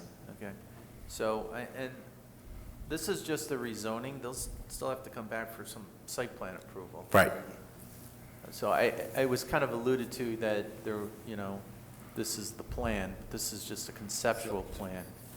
And the consideration tonight is from R1 to RT, they would have to come back for site plan at some future date with more detailed plans. So we're not agreeing to a unit count tonight, Nothing. Just nor is any of the public. No, it's just, rezone. they'll have to comply with whatever the RT standards are based on size and unit and setbacks. So this is just a conceptual plan, but it helps to understand, you know, what the potential is on the site. But you're just looking at rezoning from single family, which is 3 lots, to the potential of 6 units on lots combined under the RT.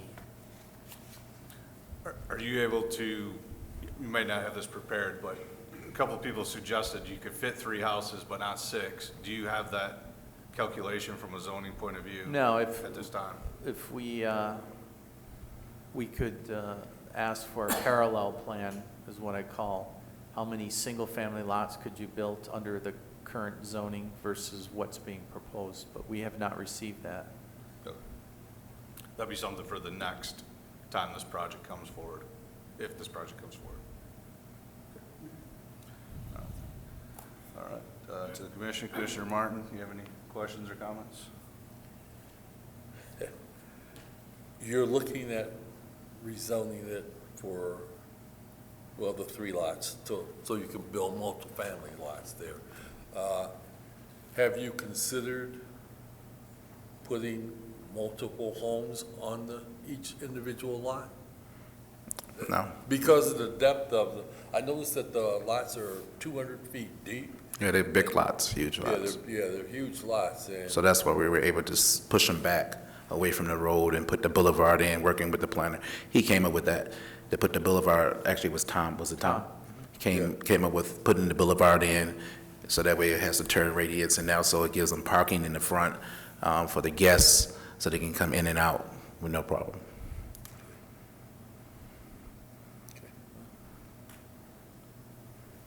I don't have any further questions or. Commissioner Willis? At this point, I have no questions. Thank you. Look forward to seeing you again. Thank you. I like this idea because it's affordable housing. And it's hard to find affordable housing now. Mhm. So I think, you know, it's a step in the right direction. Mhm. Commissioner Goodman, Dye? The boulevard, how wide is that going to be? That boulevard, I can't see, I didn't bring my glasses, I'm sorry. It's right on the, can the planner help me out with that? It doesn't have, the information we have doesn't have. It has it right in the front there, but it's blurry to me Oh, right I'm now. sorry. 25-foot wide drive and then a 30-foot drive in front of the parking, looks like. Correct. 30-foot east-west. It's not boulevard, it looks like it's their drive, it's on their property. It's a driveway, essentially. Okay, so it's a long driveway. Well, the boulevard comes around the front, so when you come in from the easement, Turn and come around. you turn and you come around. Coming in. Right. 25 and they come out the other end. Okay. There was something else I was going, you're building them as townhouses and you're going to sell them as townhouses? Yes. Yes. Okay, is there any possibility that somebody could buy all of those townhouses and make them rentals? No.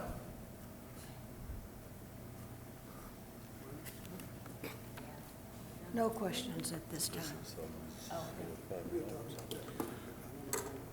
We talk all the time how there's this missing piece of housing, missing middle in the city. There's a lot of old single-family homes. There's some new single-family homes, very few.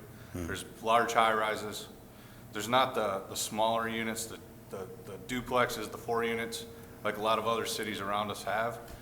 And a 2 and a 4 unit or even 6 unit is a transition from a busy commercial street like Telegraph into these more private lots. Right. So it's a very common in many other cities around us. It's there's something for there's Right. someone for every type of building at different price points. And I think that's a good thing. they're still gonna, if they're new construction, they're gonna be still very expensive, but, you know, maybe for what you get, affordable. Not like low income, but No, more the finishes has affordable got to than be, we have a new standard. 3,000 square foot house. Right. That you have to buy all the landscaping for. If you've seen Christie Woods, you see we have a standard in what we build in the city. Morgan Estates, we built very nice homes, luxury homes. If I could ask, just to piggyback, what's the square footage of each unit? 1,300 square feet. 1,300 square feet. And right now, under R1, there could be a minimum floor area of 1,000 square feet. R1 can build as close to 8 feet on one side or 12 feet on the other side. And the RT requires 30-foot setback. So there's a greater setback with these attached units than there would be for single family. The R1 district requires one dwelling unit per 9,000 square feet. This requires 2,000 square feet per room size of 80 square feet or more. But how many acres do you have total? We have a total of, it's almost 5 or 6 acres there, I believe it is. Yeah, so the acreage will, and the setbacks will dictate the density of how many of these units could be built. And last. 5 acres, it's like 300 feet, isn't it? 300 Yeah, I know. I'm 600. just saying that the 6 is probably way below the maximum amount of units they could build. 206 by 240, that's a 1 acre, 1.5 acres. City administrator and I always talk about it's $200 a square foot and more just for basic residential. So when we say affordable, we're not talking about low income as much as the price point for 1,300. I don't know, do you have a price point you're planning on selling them at? Probably, well, you know, the area calls for right in the 325, 375, something like that. At least it's going to be 260 and up just to build it. So these are going to be in the $300,000+ range. I just wanted, regardless of which way we go, these aren't rental units, these aren't apartments. These are units that you purchase and you own as a condominium. So each unit would be 1/6 owner of the property and sharing the maintenance and so forth. There is some cost savings on sharing walls and only having one exterior. That makes it a little more affordable for the construction and the price point. But it's a different type of style unit, piggybacking off what you have. And we have many times talked about the need for this missing middle housing. As we have an aging population, older adults, and our housing stock is getting older, we need to have other products to bring new families and new young professionals and empty nesters to come in. Not everybody can maintain a 2,500 square foot home on 3 acres. So this is a product, whether it's here or other places, we need to start permitting and encouraging to increase our population growth and that transitional housing from here into our single family. So just keep all those things in mind as you make considerations. And thank you for letting me make some comments, but I wanted to try to explain the differences between the single family and what's being proposed here.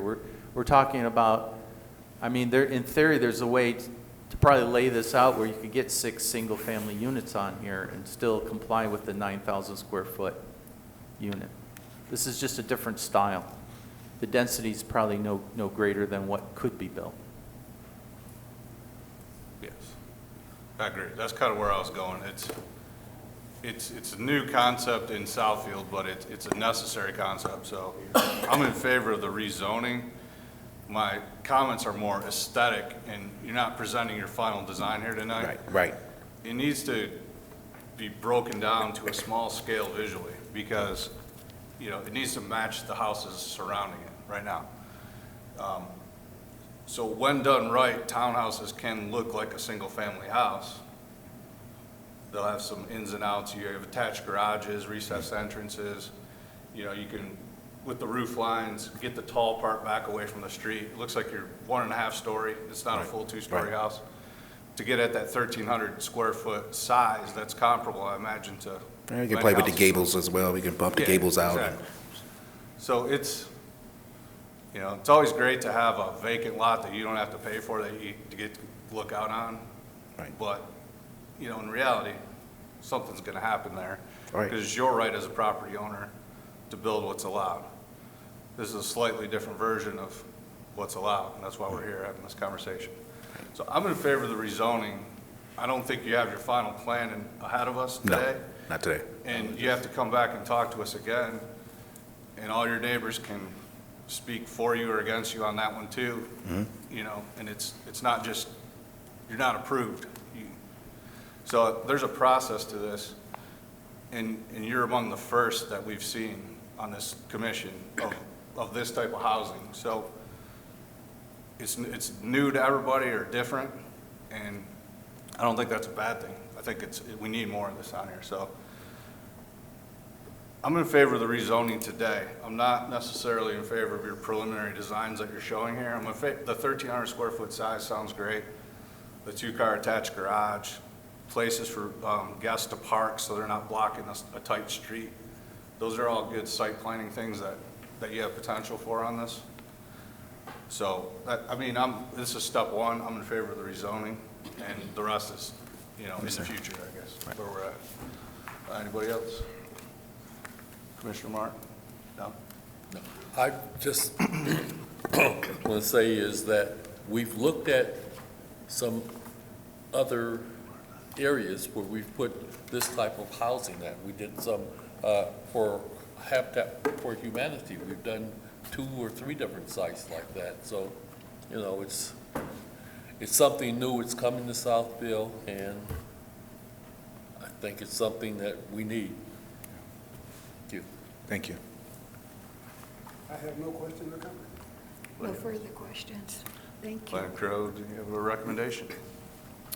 The Planning Department recommends favorable recommendation of PZR 24-0012 to rezone 1.10 acres of land at the north end of Bush Street on the eastern side of the street from R1 single family to RT attached, subject to the facts that the Southfield Comprehensive Master Plan indicates moderate density single family for this property, which calls for single-family homes on lots less than 20,000 square feet and permits complementary small-scale institutional uses.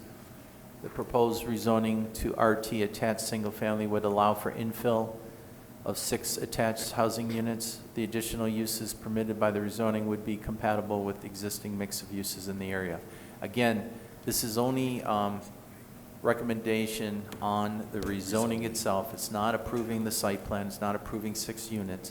They still have to comply and come back, meeting all of our setbacks and density requirements. The land area is going to be dictated on the number of rooms and number of bedrooms. So that'll have to come back. This is just on the ability to rezone it so they can move forward. Thank you. To the chair, Yes, Commissioner Martin. motion to approve PZR 24-0012. Support. Okay, we got a favorable recommendation on PZR 24-0012 by Commissioner Martin, supported by Commissioner Willis. Any additional discussion? None. All in favor? Aye. Any opposed? All right, Thank favorable you. recommendation. Thank you, your body. Your Honor, body. All right. Next item is at 16445 West 12 Mile Road. It's site plan review, PSP 24-0019. To the chair, can we give the people time to, as they're discussing as we, thank you. Right, defendant. One second. Planner Crowe, do you have an introduction on this item? Yes, thank you. Site plan review, PSP 24-0019. The petitioner is Iraqi Consulate, address 16445 12 Mile Road. Existing zoning is OS Office Service. They would like to install perimeter security fencing and security gates around the property. Current zoning is OS office service. Future land use is local mixed use. Existing site. I'll let the petitioner talk about, but a couple times a year, this consulate services the entire Midwest for visas and other important documents. And so we get a large influx of Iraqi nationals that need to come and get their paperwork. Site's tight. They've had security issues, volatile issues that happen nationally, internationally, and they're looking for some security gating here. Existing conditions, and then the fencing would be an ornamental type security fencing, but they're looking to extend it to the front and side yards adjacent to the street. And this is the proposed fencing plan. And then over the parking lot. So they'll have to have security gates, and these are the details of their proposed security fencing. So with that, I'll have the petitioner, if you want to add, if you want to talk a little bit about the ebb and flow of people coming to the consulate and Yeah. what your needs are. Yeah. And while he's talking, I'm going to excuse myself for 1 minute.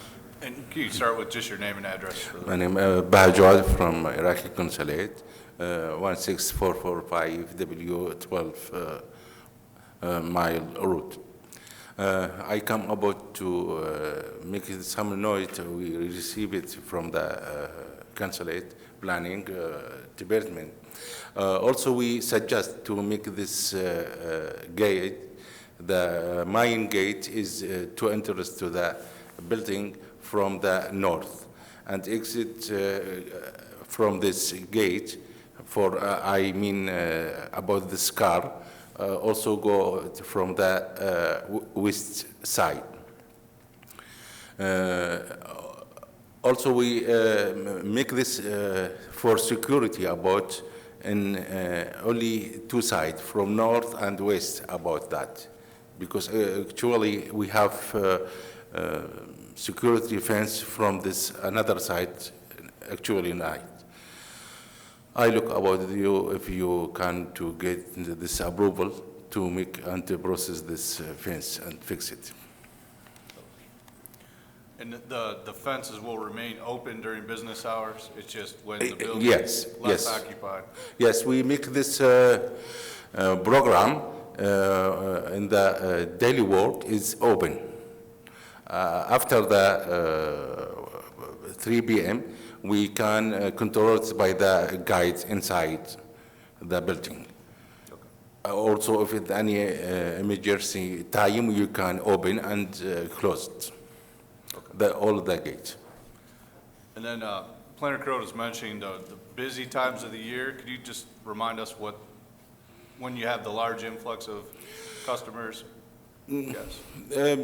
Actually, all the day we have this busy, but some period, especially in the beginning of the years and end of the years, more Iraqi come to make this a new process and server. But it's maybe take it 1 or 1.5 month. Okay. Beginning and end of the years. Okay. Thank you. This is just a site plan, no public hearing, so open up to the commission for questions. Commissioner Martin. Along the side street, Glasgow, I think it is, there's, you have your parking lot, and then there's a brick wall that goes along the back. You plan on having the fencing along that wall? No, and to make this, the work path, also small gate, two small gate together with the main gate and exit gate. I mean, make a small gate for walk person and a gate for car. Okay. Reason I ask is because along the brick wall that's along the back of the lot. It's a step gate, so like the fence is 3 or 4 feet high, and then it goes up another 18 inches and then up. It's not a consistent height along the back wall. Mm-hmm. Do you plan on having fencing so that it's a consistent height?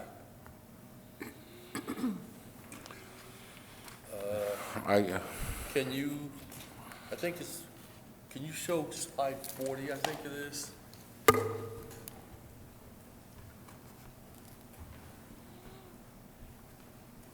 The fence, yeah, you can see the step fencing along there. And that's where I'm talking, for security fencing, you know, you've got a 3 or 4 foot wall that's not going to provide much security, and you're talking about having a 6 foot fence along. So there, you know, there's no security in the low fence, and that's what I'm saying. Are you putting the fencing along there so it's the same height as the rest of it? Mm-hmm. Planning Crow, there was a slide with a fence, like a fence key on it. I don't know if that has a different fence height. Yeah, that's, So that's Was his it- existing screen wall. yeah, and that's the other, is that the wall along the other side is plastic fencing.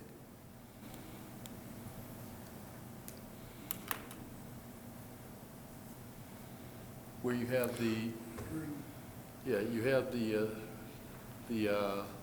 green, is the step starts off as a step fence, and then the purple fence is along the west side, the east side of the building, is between there and the building next door is the plastic or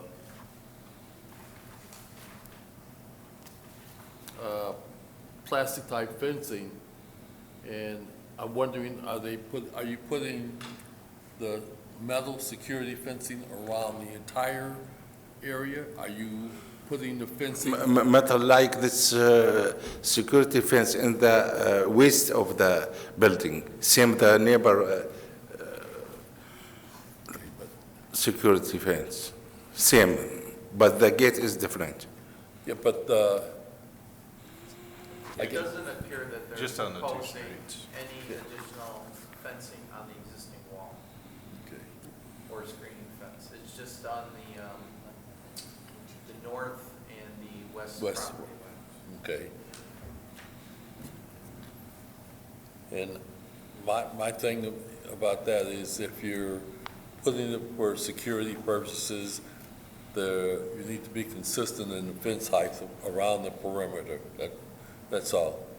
That's the only concern I have. I see along the west side of the building to the driveway entrance, where you have the fence across the drive, is that you're limiting that so that you still have the car parking, but you're just using one side as entrance and exit, which is good because right now, the way they're using it, they're driving over the grass there. Multiple gates. Yeah, and entrance. if you're But- blocking that off, then that takes care, that resolves that issue right there. So, all right, thank you, that's all. Well, thank you.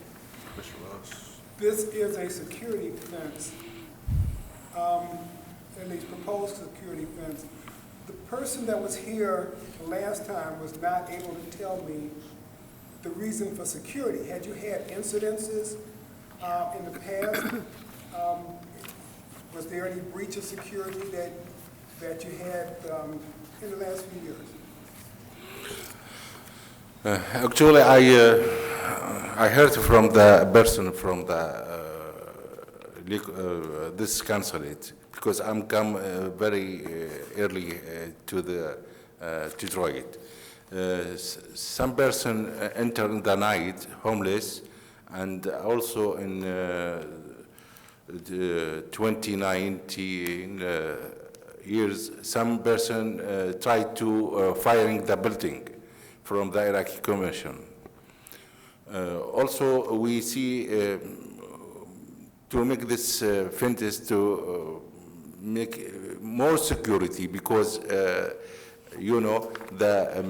diplomatic mission decided by the diplomatic police. But in this city, not have this option, not have this benefit.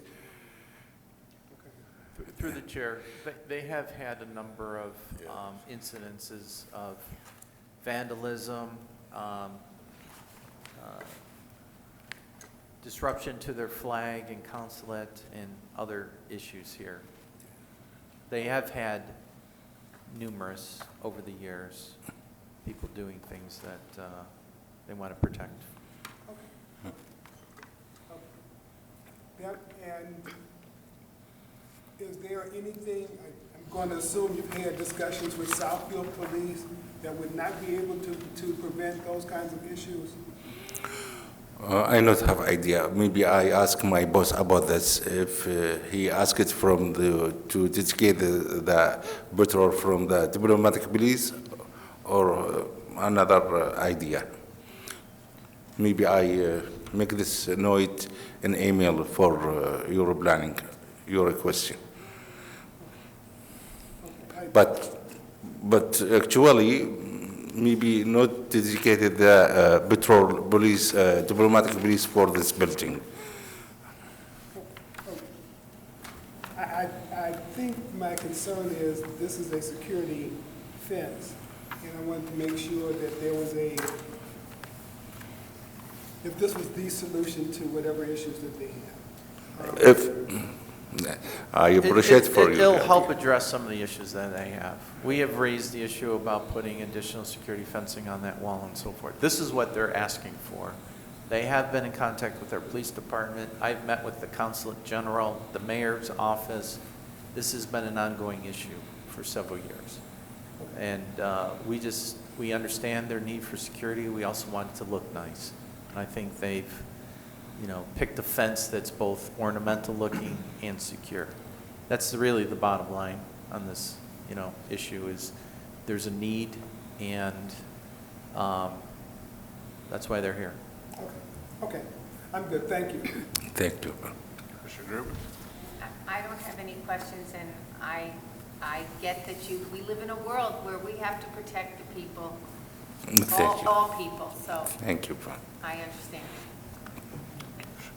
Commissioner Burdette? Thank you. Will this be an electronic fence, with a remote, as it says here? on the Sensor with the fence, you mean? A remote. Yes, yes. To open. Yes.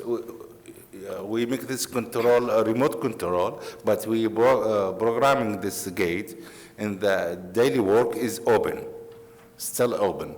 After 3 p.m., you can control closed and open by the guide from inside the building, by control also.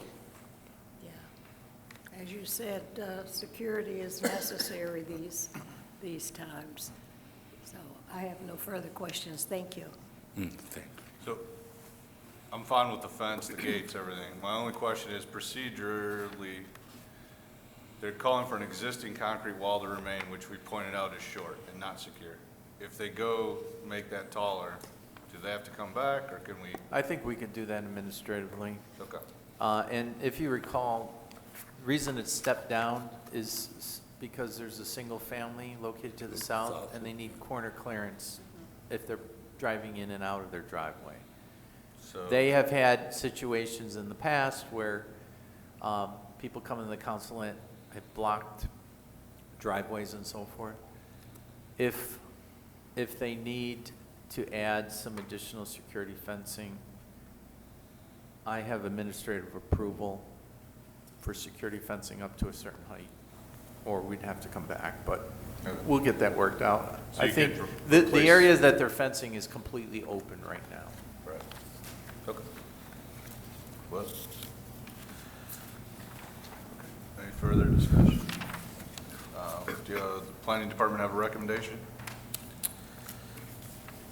Through the chair, resolved that PSP 24-0019, the site plan review request by the Iraqi consulate to install perimeter security fencing and security gates at 16445 West 12 Mile Road, Southfield, be approved for the following reasons with the following conditions, particularly barrier-free access. All development shall comply with applicable federal, state, and local laws and regulations regarding barrier-free access. So there's a pedestrian gate off of 12 Mile and also off the side road. Compliance with zoning requirements. The site plan shall comply with district requirements set forth in the schedule regulations, all applicable development standards of this ordinance. Pedestrian circulation access. The site plan shall provide a pedestrian circulation system which is insulated as completely as reasonably possible from the vehicle circulation system. Every structure or dwelling unit shall be provided with adequate means of ingress, egress via public walkways. The arrangement of public and common ways for pedestrian circulation shall respect the pattern of existing or planned pedestrian and bicycle pathways in the vicinity of the site. Privacy. The site design shall provide reasonable visual and sound privacy. Fences, wall barriers, and landscaping shall be used as appropriate for the protection and enhancement of property and safety of privacy of occupants and users. Vehicular circulation access. The arrangement of public and common ways for vehicle circulation shall respect the pattern of existing or planned streets, pedestrian, bicycle pathways in the vicinity of the site. This recommendation is based on documents, facts, representations, stipulations submitted with the application and placed on record during petitioner's review. Conditions. Plans to be modified to provide safe, separate access for path for pedestrians from sidewalk to public building entrance. Vehicular gates to be kept open during normal business hours to avoid stacking of vehicles waiting to enter on a public street. The site and building shall be developed consistent with the submitted fencing plan set prepared by Kasser Architecture dated 9/23/24, submitted 10/1/24, and approved parking lot site plan PASP 24-0077. Petitioners to implement the recommendations made by the Southfield Police Department's Crime Prevention Bureau regarding site security and continuous compliance with all applicable ordinances, codes, laws, statutes, and the petitioner must perform all work under plans, permits, and final inspections approved by the City of Southfield. Thank you. Looking for a motion from the commission. I'd like to make a motion, pardon me, to approve PSP 24-0019. Second. We've got a favorable motion on PSP 240019 by Commissioner Bernuti, second by Commissioner Martin. Any additional discussion? None. All in favor? Aye. Any opposed? All right, favorable recommendation. Thank you. Good Well, luck. you actually approved this. Yeah, you're, sorry, sir. You're approved, and you don't have to go to any more meetings. Sorry, just follow up with the building, follow up with our office, okay? Oh, okay. Pull your permit, Yes. okay? Flo, you're by email?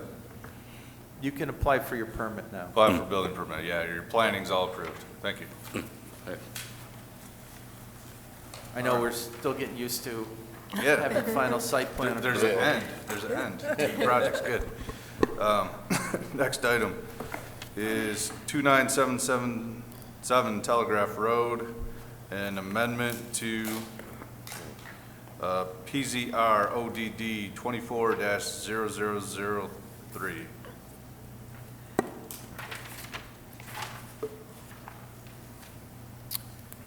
So PZR ODD 24-0003, petitioners Rosetta Building Company, 29777 Telegraph Road. Existing zoning is ODD with underlying B3. To amend the approved ODD agreement to permit the construction of a Culver's restaurant on the northeast outlet. Culver's hours of operation daily 10 a.m. to 11 p.m. Number of staff 12 to 15 on the largest shift. Again, you've seen this as an overlay development with an outlet parcel that would had 2 restaurant units on the northeast corner of the property. Existing conditions is a parking lot. This is the portion of the property that we're under consideration for amendment. This is the proposed Culver's with the drive-through. landscape plan, floor plan, elevations. And we included the previously approved elevations and renderings, so it was going to be 2 restaurants, more modern style. A lot of glass on the north and south side. And then this was the rendering of what was previously approved. Had some outdoor eating areas. And this is what's being proposed. So with that, I'll ask the petitioner to come up, and you can give a little bit of background. And if you wouldn't mind, just, I know you made some slight modifications from the Southfield.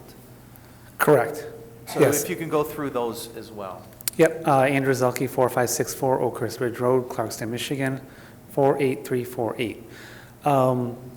So currently, we're in the process of constructing a new culvert at the corner of Windflower and Southfield Road, along right across the street from the Home Depot. And that location is mostly ephes as far as an outside. We've kind of revamped this elevation to give it more of a modern flair with more of a cladding type style metal fascia on the upper portions of the elevation to you know, draw it more and consistent with the architectural and the surrounding areas. Anything else to add about why this site, this location, this project? We're just looking at adding an additional culverts on the west side as well as to the, you know, to the one that we own on the east side to kind of give a sister store. So that's what we're kind of looking at, you know, creating an additional restaurant in the city of Southfield. Okay. Thank you. This is a public hearing. All right. This is a public hearing. I'd like to open up the public hearing at this time. If you could step aside for a second. Any members of the public still remaining? Seeing none. Public hearing's closed. Sorry, let you get too far away. There you go. Yep. Welcome back. Thank you. Yes, it was a yeah. To the commission, Commissioner Martin. I have one concern, Okay. and for the entrance, you have the lane coming in to away from, so it's not interfering with telegraph traffic. And it's also a bus stop. And what I have issue with a bus stop, traffic will go around to come into to the restaurant area, to the parking lot. And then coming out, they're coming out in front of the bus. I just see that as a traffic problem. I know there's not a lot of bus traffic, but it's just something that I have a concern with. There's nothing really And I understand to do your about it. concern, and I don't know what the traffic pattern is of the bus, like you had mentioned, how often they come by or what the pickup and drop off is. But yeah, any, you know, major thoroughfare, if there is a bus that stops on that traffic, you know, not much I can do. And, you know, obviously we're going to be generating more traffic, but, you know, there is traffic still coming in the office complex as well, too, that has always been there previously. Yeah, I see nothing you can do about it either. So Right. It's just the concern I have, and. I understand, yes. Yeah. If I could, the existing driveway's not changing. No, no. So this is the same driveway that you're entering the site as what was existing and what was approved previously. Okay. The driveway, the curb, the existing curb It is off the cut. telegraph is the same as what it was before. Yeah, that's not changing, the So curb that's cut. not, it's yeah. not changed because of this development. And there's no access to Farmbrook on the north. Correct. It's the same entrance. Yeah.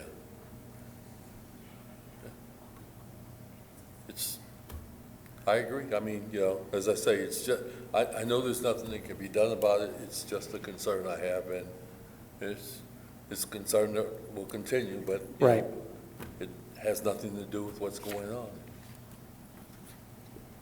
I have no further questions. Commissioner Willis. Thank you. Because he's express a concern. I have a concern. Across the street, there's a Chick-fil-A, and prior to the Chick-fil-A building at that shopping center, we had plenty of parking. And it seems like we projected it would not be an issue. Do you see issues because of kind of increased traffic, and if there's any way to head off anything that you could think of with the parking situation? Not right offhand, no. I mean, traffic on Telegraph Road flows pretty freely. Once it gets onto our site, the traffic kind of flows in a circular pattern, and we'll, immediately exit right out the front side of that, of our building, and then right back on the Telegraph. And at that point, they've got many different avenues to either head back north or continue south down Telegraph Road. And I was thinking on-site, not... Yeah, I'm just talking about, general, the whole flow of traffic. All of our stuff, like I said, flows in a circular pattern on site, and there's no, cross traffic that could happen on a site to impact traffic, within that area. Mr. Willis, if you look at the area behind you, you can see all the excess parking spaces there are. I do. So, yes, they'll be displacing some parking, but we look at the entire site to calculate what the existing needs of the office are versus what's being proposed, and the fact that a lot of people work from home now. So we're not concerned about not enough parking. It's just, people's preference of where they park versus what's available to park. And I don't think, as busy as you guys are, I don't think you have the same stacking issues as Chick-fil-A. No, no. And you know how much time we spent with that. Even, if you look at the location here, there's still a number of empty spaces overall. So based on, you can see just based even on what's required for stacking, there's still a lot of extra room here for additional cars to stack before they even get into the queue lane. And our model is different, is from the standpoint that, when we take the order, the food's made fresh, and then we pull them forward after the window, where a lot of, other competitors will hold them at the window, and that causes more cars to stack up behind. So we've got a balance in the rear, when they order, and a balance in the front, as far as the queue goes. So there's not, there's more availability for cars to be in drive-through than just being stacked behind the window. Thank you. I don't have any questions. No questions, but I'll be so Okay. happy to see it. Oh, thank you. Your onion rings are outstanding. Commissioner Martin. Yeah. I spend time at the 12-mile store, and I think the split in the lane there is an excellent idea. Yeah. It gets through faster, and I know my wife will love it. Oh, thank you. Yeah. Yeah, I think it's an excellent idea, and if my wife were here, she wouldn't know how soon. Right. Southfield, Yep. and how soon for Telegraph. Southfield will be this spring, late spring, and then this one will be shortly afterwards. There seemed to have been a delay for you starting on the Southfield Road. Yeah, we had to overcome some structural concerns with the wood frame building. And you got that resolved for? Pretty much, yeah. That'd be no problem moving forward. I said previously, we already had a building approved for this outlot in office building. It was a giant sea of parking. It had way too much parking by today's standards. The zoning ordinance is much improved lately. And there's many examples of redeveloping these older, mid-rise office towers and sea of asphalt, and both can exist together, and they actually do work really well. And a lot of examples along Telegraph, like 10 years ago, I don't think there was any of those restaurants. It was just a bunch of vacant office buildings or half-full office buildings. So right. It's been proven time and time again. It's another good example of how you can reuse a site without totally starting over. I think that's a good thing. And you know, I think if you were trying to exit onto that residential street, there'd be an uproar, but that's not even an option for you. You didn't Correct. change the site circulation. So I think it works well. I wish you luck on it. I have no other comments. Planner Crowe, do you have a recommendation? Yeah, before I do, so we spent a lot of time on the overlay development district with the perimeter landscaping, and there's a plaza on the corner. Are you changing anything that was previously approved? There was like a pedestrian plaza up in here. I've got an artwork plaza, I guess. Right. Yeah, You're gonna place a piece of art up here. correct, yes. Yeah, and so this is pretty much similar to what was previously approved. Exactly. I just Yeah, wanted- you can see if you go back a couple slides. I wanna go, Oh, to the first one? I wanna go to the renderings of, see, this plaza here Right. was incorporated in the original approval with the bus stop and then a pedestrian entrance. You're going to have something similar. Yes, like a plaza like that, correct, yes. Yep. I don't know what the scale it is compared to that one, you know, I dimensioned mine off, so. But it looks like you've kind of taken this unparkable area and created your Yeah, I'm plaza not where sure how our far public the art's oth- going to be, and then, I think I kind of mimicked the other one yeah, I'm just saying that. as far as location goes, is that correct? From what was previously approved, you're generally doing the same thing that we asked Exactly, for. correct, yeah. And then are you going to propose, I think you had that spoon art, Correct, yes. you're going to add the Probably, same thing? So yeah. you'll have to come back to the Yeah, the Arts artwork, Commission. yeah, commission for that. Okay. All right. There's no other questions or comments? Yeah, they proposed a spoon sculpture, out of scale, like a large scale version. It's like a planter, and then the Yeah. spoons come out of the planter, so, Yeah. yeah.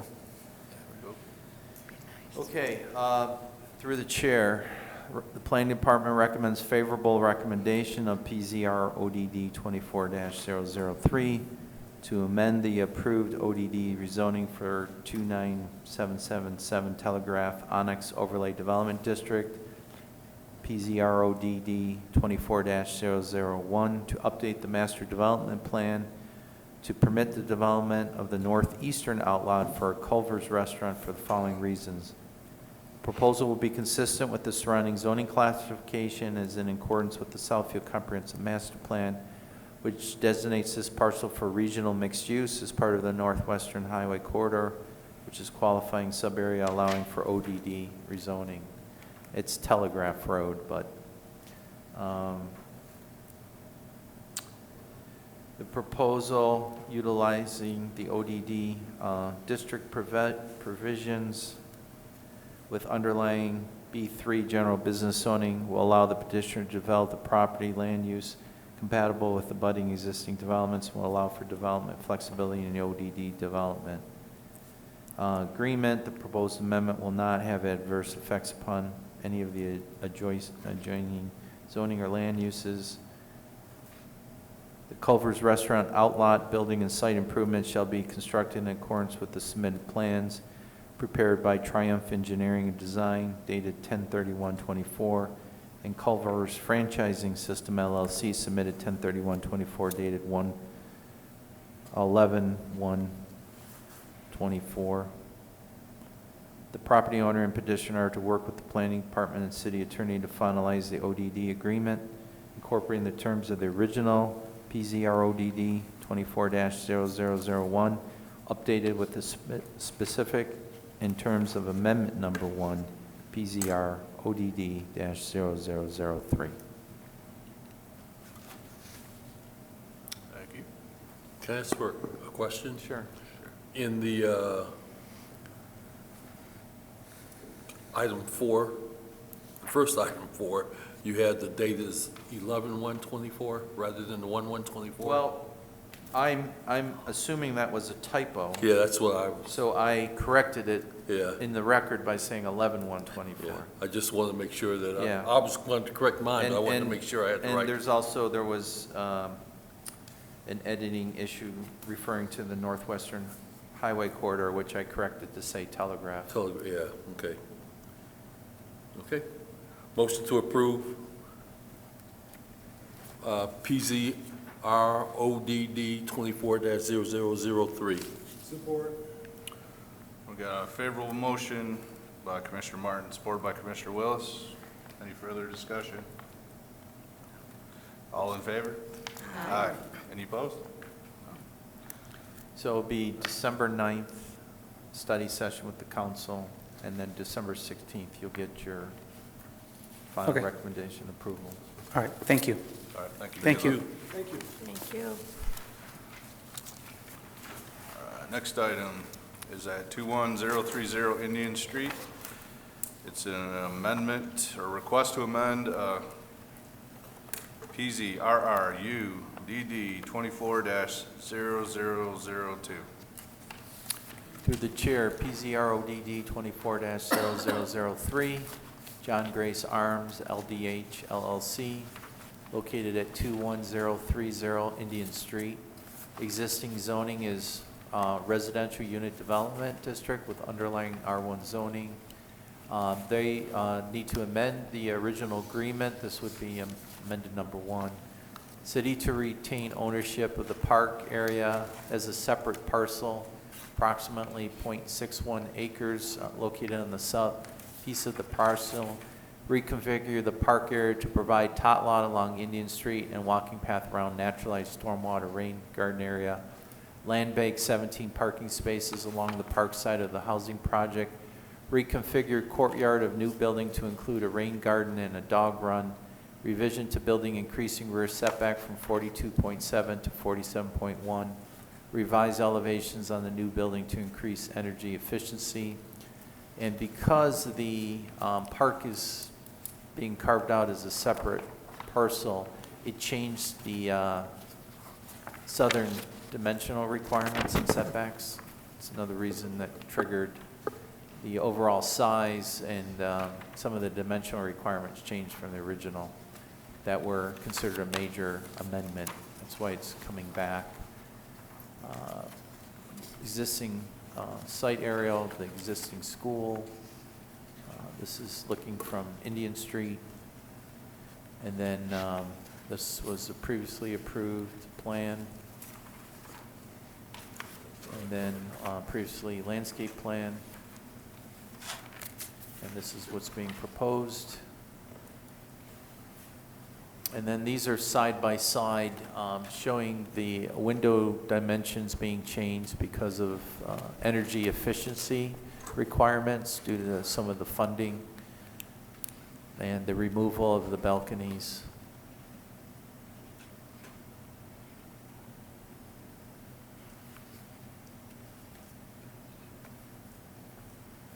I know we have a petitioner and the architect here that could better summarize the need for the changes and what's being changed, but with that, I'd like to invite them up to introduce themselves and what the significant changes to the plan and why. While they're coming up, I just want to point out, we're correcting this from PZR UDD 24-002 that was provided to us to 3, correct? It says 2 a lot more times than it says 3. Yeah. The packages that we I don't know received which today one's right. have 0002 rather than 3. I'll see if I can figure that out. But the, Well, no, the rest of the pages have. a couple of the projects were mixed, the last 2. Yeah, have, On these handouts. So which one are you saying? This is on the 003? first page. It looks like it ends in First 2. page has 002, and the rest of the pages have 003. Oh, yeah. I don't know. Yeah. I don't know if it's on the drawings, if they know. Somebody will figure it out. You could, I don't know if we can figure that out tonight, or if we need to just clarify. We'll, you can approve it subject to the correct annotation. Yeah. I believe the, looks like the Culvers was, that was an ODD 03, this is an RUDD 02. We'll get it resolved. But why don't we have the petitioner Yeah. come Yeah. forward and I'll... Please Yes. state your name and address for the record. Give us Sure. another summary for the Sure. public of, Janae Eisenmanger, 3627 West Verner Highway, Detroit, Michigan. I'm one of the co-developers. Our other developer is the Southfield Nonprofit Neighborhood Corporation. And in summary, we did have to reduce the building about 7 to 8%. Overall, just a general idea of where we're at with the project is we've secured $22.3 million of funding. And as a result of that, it's very competitive to obtain affordable housing dollars. So for every dollar I compete with, there's probably 150 other developers that want the same dollar. And what we have in our menu of capital, or capital stack, is low-income housing tax credits, which are extremely competitive, and that required us to up our ante on green certifications and how much green technology and features we were going to incorporate into the building. And that includes National Green Building Standard Silver, plus Net Zero, which the project will have solar panels, plus a passive solar certification. In addition to that, we receive funding from Oakland County. Thank you, the Southfield Brownfield Redevelopment Authority. Thank you very much for the pilot and the sale for $1. And then we also secured a HUD 202 elderly grant, which required that we comply with the Department of Energy plus HUD green standards. And I wish I could tell you exact details about that. And then another funding source we have is the Federal Historic Rehab Tax Credits, which require us to adhere to the Department of Interior standards. Also, as a developer, nothing new when you open the newspaper. I have to contend with high interest rates that climbed quite a bit during the last 2 years, high construction prices, and high construction labor. So when you take all those matrix and you kind of put our challenges together, to keep this project feasible, we had to reduce the 2-story addition by about 7%. In order to achieve the passive solar certification, I had to minimize how much penetrations opening I had, so that unfortunately forced us to reduce the window sizes, the number of windows, eliminate the patios, plus the balconies. We have a beautiful 2-story U-shaped addition, which the Park Service favors because the goal of the new addition is to ensure that the existing school, which we have listed now on the National Register of Historic Places, that the school is prominent. And because of the size of the new addition, which is 42 units, by doing a U-shaped addition, it makes it look subservient or secondary to the historic school. But what I've learned is if you do a U-shaped 2-story addition, it's the most efficient building footprint for passive solar. A more efficient footprint would have been a 4-story square building.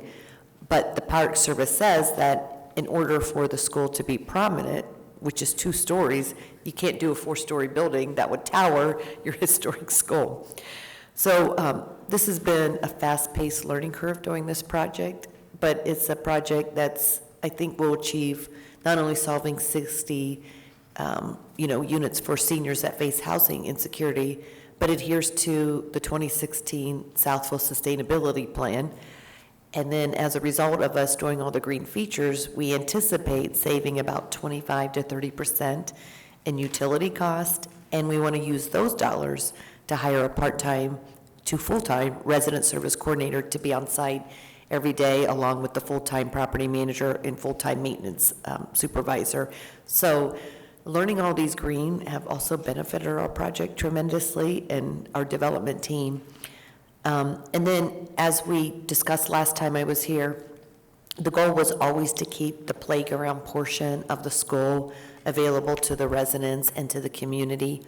And in order to make that feasible for permanent insurance purposes and liability purposes, we're asking that the sale of the school exclude a 0.7 acre parcel, which we can locate the playground on that, and the school continue to the city continue to own the school playground site. thank you.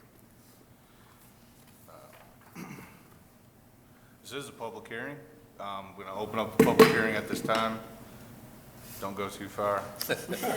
Seeing no members of the public present, close the public hearing.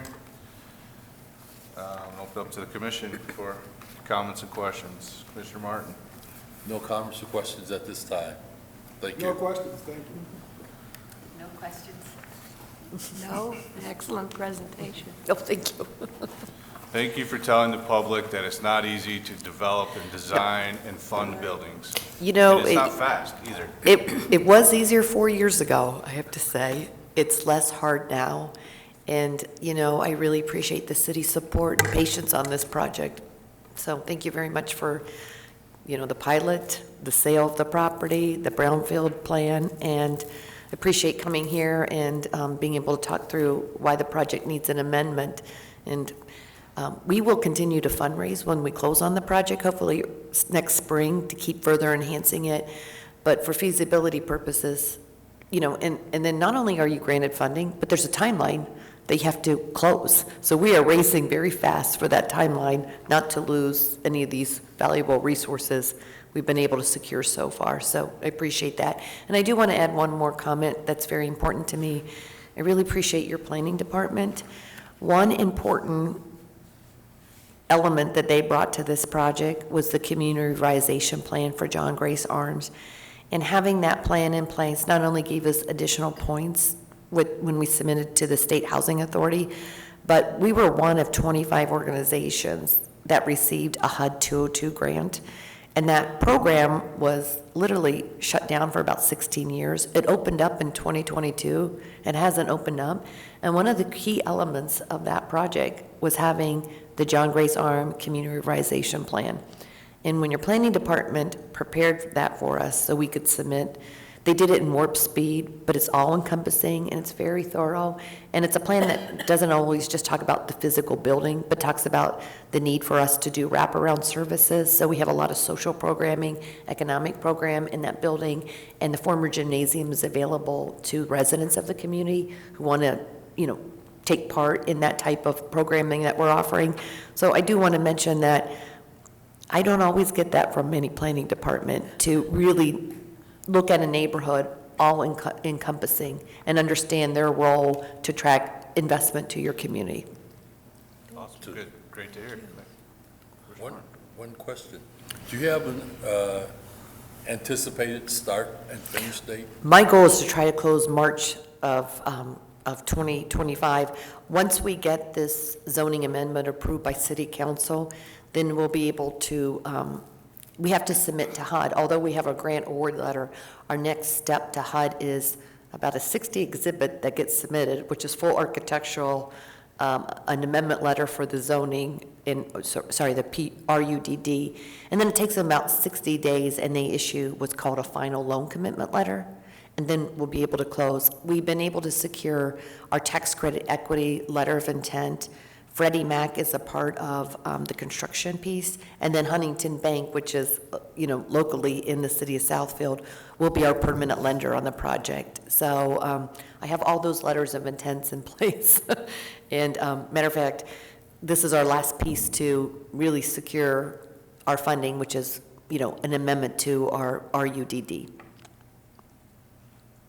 So hopefully March of, March of 2025, we close on the funding, and then we usually have to wait a couple days for the deed to get recorded, notice of commencement, but we'll start earthwork in a couple weeks after we close on our funding.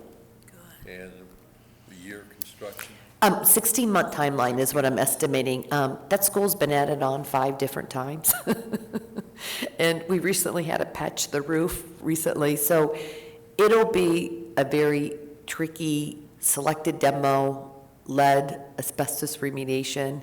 We're giving the school new windows, but it's 16 months by the time we, you know, convert the school to 18 apartments, preserve the existing gymnasium. You have an existing library on the 2nd floor. The kindergarten room gets preserved, and then we're adding that 42-unit addition. So 15 to 16 months is my timeline for construction. Okay, thank you very much. Thank you. Anybody else? All right. Planner Crowe, do you have a recommendation? Planning Department recommends favorable consideration of PZR RUDD 24-0002. Request of John Grace Arms LDH LLC to amend the approved residential unit development district rezoning and agreement for the 21030 Indian Street, John Grace Arms, PZR RUDD 22-0001, to update the master development plan to modify the provisions related to the public park, building configuration, elevation, stormwater management, parking and landscaping, and setbacks for the following reasons. The proposal will be consistent with the surrounding zoning classification and is in accordance with the Southfield Comprehensive Master Plan, which designates this parcel for low-density multifamily residential. The proposal is in accordance with the standards for rezoning of the property and the RDD regulations. The proposal utilizes the residential unit development district provisions, will allow the petitioner to develop the property land use compatible with the abutting existing developments, and will allow for the development flexibility in accordance with the RUDD development agreement. The proposed amendment will not have adverse effects upon any of the adjoining zoning or land uses. The existing RUDD Master Development Plan and Development Agreement shall govern the development of the site except for where specifically superseded by the provisions of this amendment.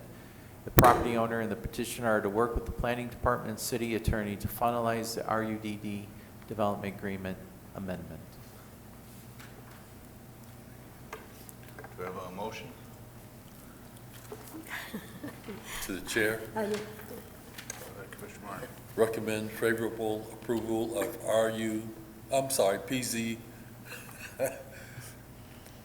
PZRRUDD 24-0002. I second it. Got a favorable recommendation by Commissioner Martin, second by Commissioner Bernuti. Any additional conversation? No. Ready to vote? All in favor? Aye. Any opposed? None. Thank you very much. Good luck. Thank you. These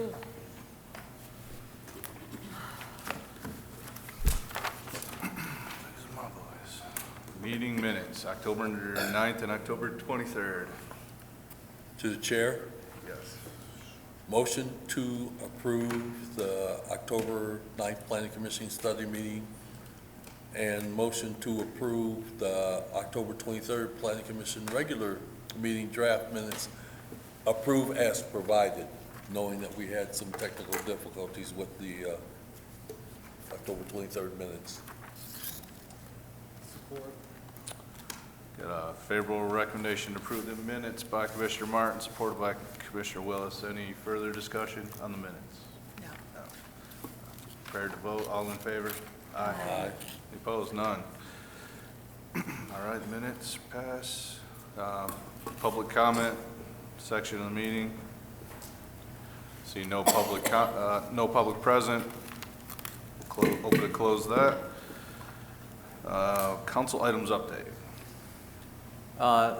The Northland City Center ODD amendment was introduced and approved on Monday. That was to allow for the master deed to be changed, the updating on the phasing plan, and the change of the apartment units. It will be coming back this Monday for Rule 10 enactment so that they can get their financing in place. PZTA 24-0005, the drive aisle width, was approved as an amendment and introduced on Monday. In PZTA 24-0006, drive-in, drive-through 24-hour restaurant site development standards amendment was approved and introduced. So this coming Monday, there's a proposal from Mary's Mantle for a property on Inkster. If they get favorable consideration, you'll see them later on in the year. And I'm going to be doing a repeat presentation on the 9-mile corridor that I presented at SEMCOG a couple weeks ago, just to keep the council updated on various phases of development and funding. Council also accepted the $200,000 grant that we received under the Safe Streets program. that'll allow us to accelerate bus stop improvements. One of the things that Mr. Zorn had asked us is to quantify how many bus stops we've improved. So in 2019, we did a survey of 370 bus stops. We've improved 170 since that time. So we're about 48%. Whether that's a key walk or a key walk with a bench and a trash receptacle, we're making our public infrastructure stronger to encourage multi-transit.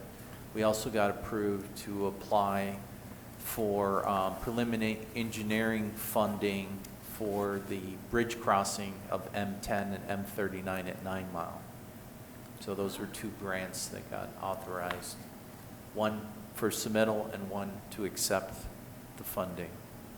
We've been spending about $100,000 a year and installing 12 to 15 bench and trash receptacles per year, just kind of knocking off the list based on priorities.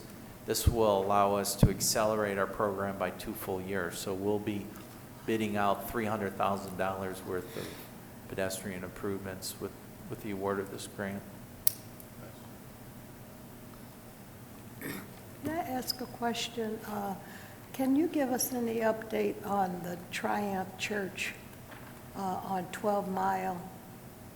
They haven't had any activity. There's, as far as we know, there's been no permits pulled or just. We had a lot of people ask me about that. Sometimes, you know, we approve plans and for various reasons, whether it's financing, construction, or bidding, they don't move forward or they don't move forward, you know, in a timely manner.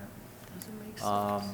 They have to go through the whole process again now, don't they? Well, It's been what we over a don't year. know, typically you get 12 to 18 months, and that's continuous, as long as you're pursuing it, right? So let's just say that they submitted for preliminary engineering, or they submitted for architectural.